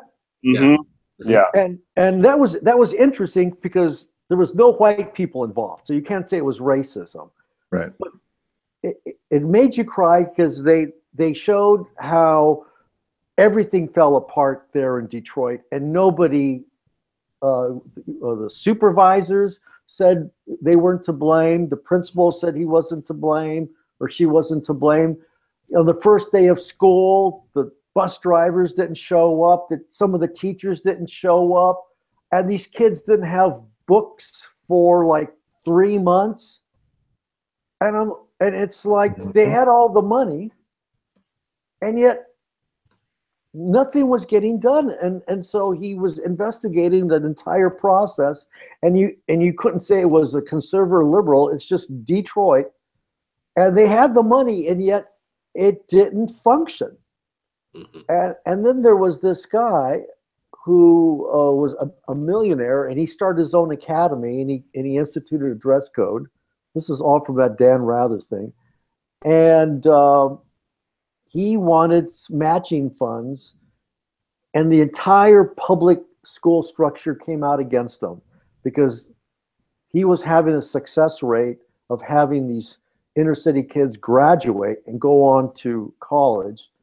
And all these public school bureaucrats were threatened by his success and essentially shut him down. And he said, "Hey, I've put all my money into this. I care for these kids, and if that's what I'm going to get, you know, I'm going to take my money elsewhere." I don't know exactly what's happened after that, but it's not just right or left. I think it's a lot more complicated. You know, this was like literally the first election where I didn't vote for anybody for president. I didn't vote. There was like no way in hell I was going to vote for Hillary. Yeah. You know, she'll sell out the country. There was no way in hell I was going to vote for Trump. And there was no way in hell I was going to vote for Bernie Sanders, who's a socialist, and you know, That's crazy, giving everybody freebies. But that's America right now. We're sick, and it's just total dysfunction, Right. And I want to bet. I told people that Trump was going to win. He said, I go, look, this is the mood of the country. And if you can see what's happening, he's going to win because they've forgotten middle America. Middle America is pissed off, Yeah, that's for sure. It was so interesting to watch. I wish somebody would do a documentary on the election night, because I was watching the coverage, and you would think somebody like forgot their lines on air. I never seen so much dead air on regular network news, because it was just like they had all their fancy touch screens and stuff like that, which some of those things are kind of cool because that's what they do. But they had all their fancy touch screens and stuff. I couldn't believe it. The projections at like 6 o'clock in the evening when everybody was getting home, and then 8 o'clock, 9 o'clock came around, and it was like, seems to be turning. Yeah. But it's so interesting. People were just totally like you said, I think the far west side of the country, the far east, there's just fundamental differences in culture and the way people think, even politically. That's white, black, Hispanic, whoever. And like you saw front row seat to like people's perceived notion of how things always are suddenly change when the side they thought was going to win didn't win. Yeah. It was amazing. Well, you guys know what happened today with that case of that Steinle, the Kate Steinle case over in San Francisco. Did you guys hear what happened? I didn't hear that one. Mm-mm. Okay, there was a guy who was an illegal alien. Oh, if yeah. I can use that term. I'm 60 years old, so that's kind of what we called them. I don't know what you call them now. I think they still are. Travelers. Anyway, this guy got deported 6 or 7 times, and he said he found a gun under a bench and somehow accidentally discharged it. Now, if you guys have ever fired a gun, it's only in movies does somebody drop it and it discharges. Anyway, it ricocheted and it killed this gal Steinle. So today in San Francisco, the verdict went down not guilty. Yeah. Wow. Okay. Now, and the prosecutor, or actually, no, the defending counsel, took a jab at Trump. And when I saw that, I go, this guy just gave Trump the election because this guy was so stupid in making it political right away. Because what Trump or what people are going to say is, here you got these sanctuary cities, this woman died, and this guy's going to walk free. And so who's going to be charged for killing her? Obviously, nobody. So right. They just gave him this perfect, whatever vehicle to talk about the injustice of sanctuary cities, the coastal liberal states. This guy should have thought it through before he said what he said. You know what I'm saying? You would think. There's certain things that are benchmarks that somehow crystallizes and catalyzes, like a catalyst, certain groups of people to do things, to motivate them to act in certain ways. And this, may be one of them. A good example, was it Reginald Denny, or who was the guy that really got beat up from the LA cops? Rodney King. Yeah. That was a benchmark into there's something really wrong down there, And one of my cousins was a LA cop from the Rampart area. And if you know anything about LA, that Rampart was that section of Hollywood that's just, it's pretty tough. And a lot of those cops got sanctioned for using a lot of violence. And one of those cops was my cousin. And I remember talking to him, and he's a big guy, but he was telling me, it goes day in and day out. You're just dealing with crap. And at some point as a human being, you just snap. Now, you don't want to be getting the call when, as a human being, you snap. You know what I'm saying?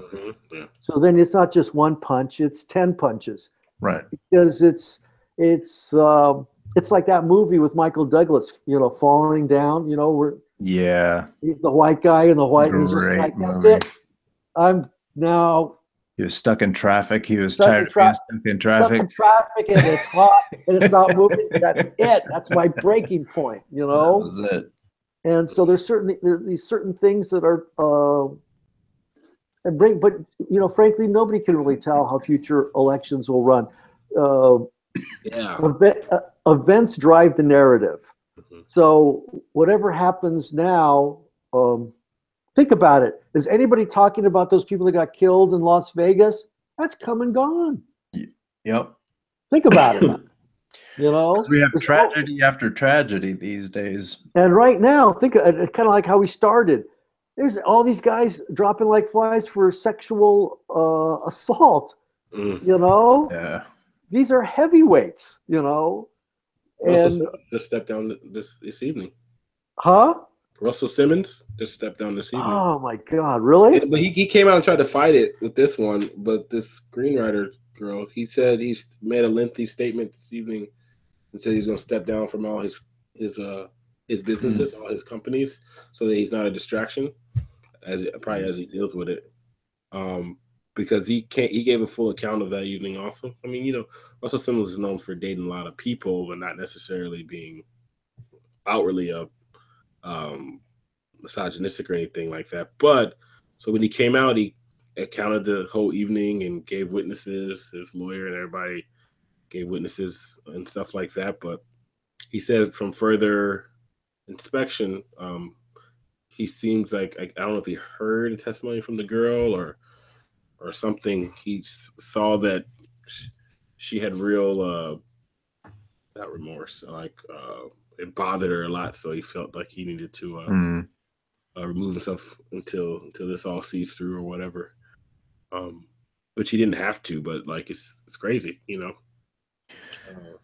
Yeah. There comes a time when you're that high up in the food chain where the board of whatever company you're running asks you to step away. Mm-hmm. Because what's going to end up happening is people are going to see that and then they're going to say, oh, I'm not going to buy records from some pervert or shoes or whatever he's selling. Exactly. Insurance. Yeah. Yeah, that's true. There's this great thing on YouTube, and it's I can't remember how I found it, but it's the CIA person profiler, and it's like an hour-long discussion on how they catch people in lies. Okay, and if you go back, you'll see this little trick. Anybody who's lying will first say, okay, here's a classic example. When Bill O'Reilly was caught doing what he was doing, the first thing he said was, I've been in this business for 30 years and everybody has known me as a responsible, caring human being. And I've always, been, a faithful husband and I've respected women, and I categorically deny whatever charges have been filed against me. Okay. So the CIA analyst said, can you see what they just did? They just made a case for themselves. And when people, instead of saying, that's a lie, I was there, this person's crazy, the person that's lying will make a case for themselves, then they'll deny it. And you saw that with O'Reilly. You see this with a lot of people. You see that even with the Matt Lauer thing. You go to see what he just did. He essentially says, I've been doing this for a long time and I'm just a great, I'm kind of sorry. That's because they're guilty. Yeah. Anybody who's not guilty. They have Matt Lauer on tape. Yeah. But just think, if somebody, Carlos, accused you and you knew it was a flat out lie, you go, first of all, you probably laugh and go, this is crazy.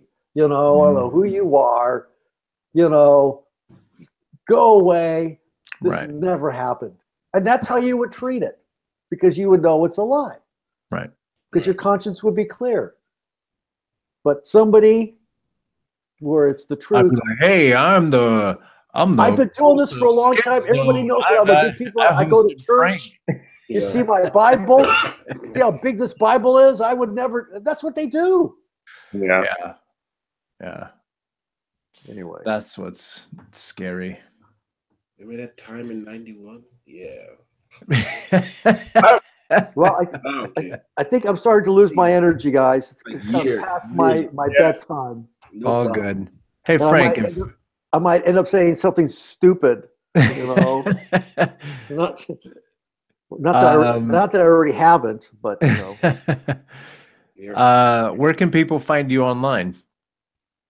Online, well, they can go to ordazart.com to look at my work. I'm on Facebook. Just if you want to friend me on Facebook, Frank Ordaz in Auburn, California.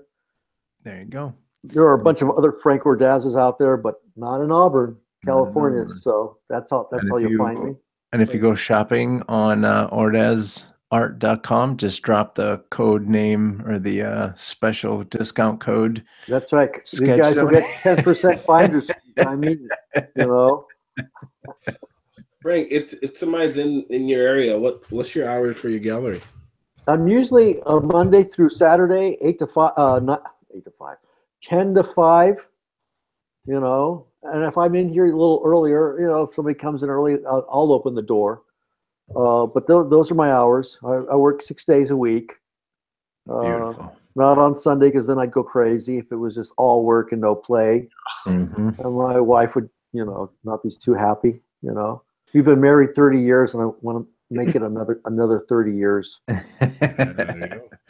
I'm sure she does too. Are you drawing, Carlos? I am. I could tell. You're multitasking. Yeah. I have to get this thing out the door tonight. But it's all good. Bro, you just reminded me. I got to enter a contest. Have you guys heard of Art Renewal? Yeah. Yeah, it's a big international competition, the best of the best in terms of representational art. And so I've gotten an award each year. Look at you. And so I got tomorrow morning by 8 o'clock, and I go, I gotta enter that tonight, literally after we talk, and I gotta upload all that, because there's no way I'm gonna get up 8 o'clock in the morning, come over here to do that. So I gotta do that. Get it out the way. Yep.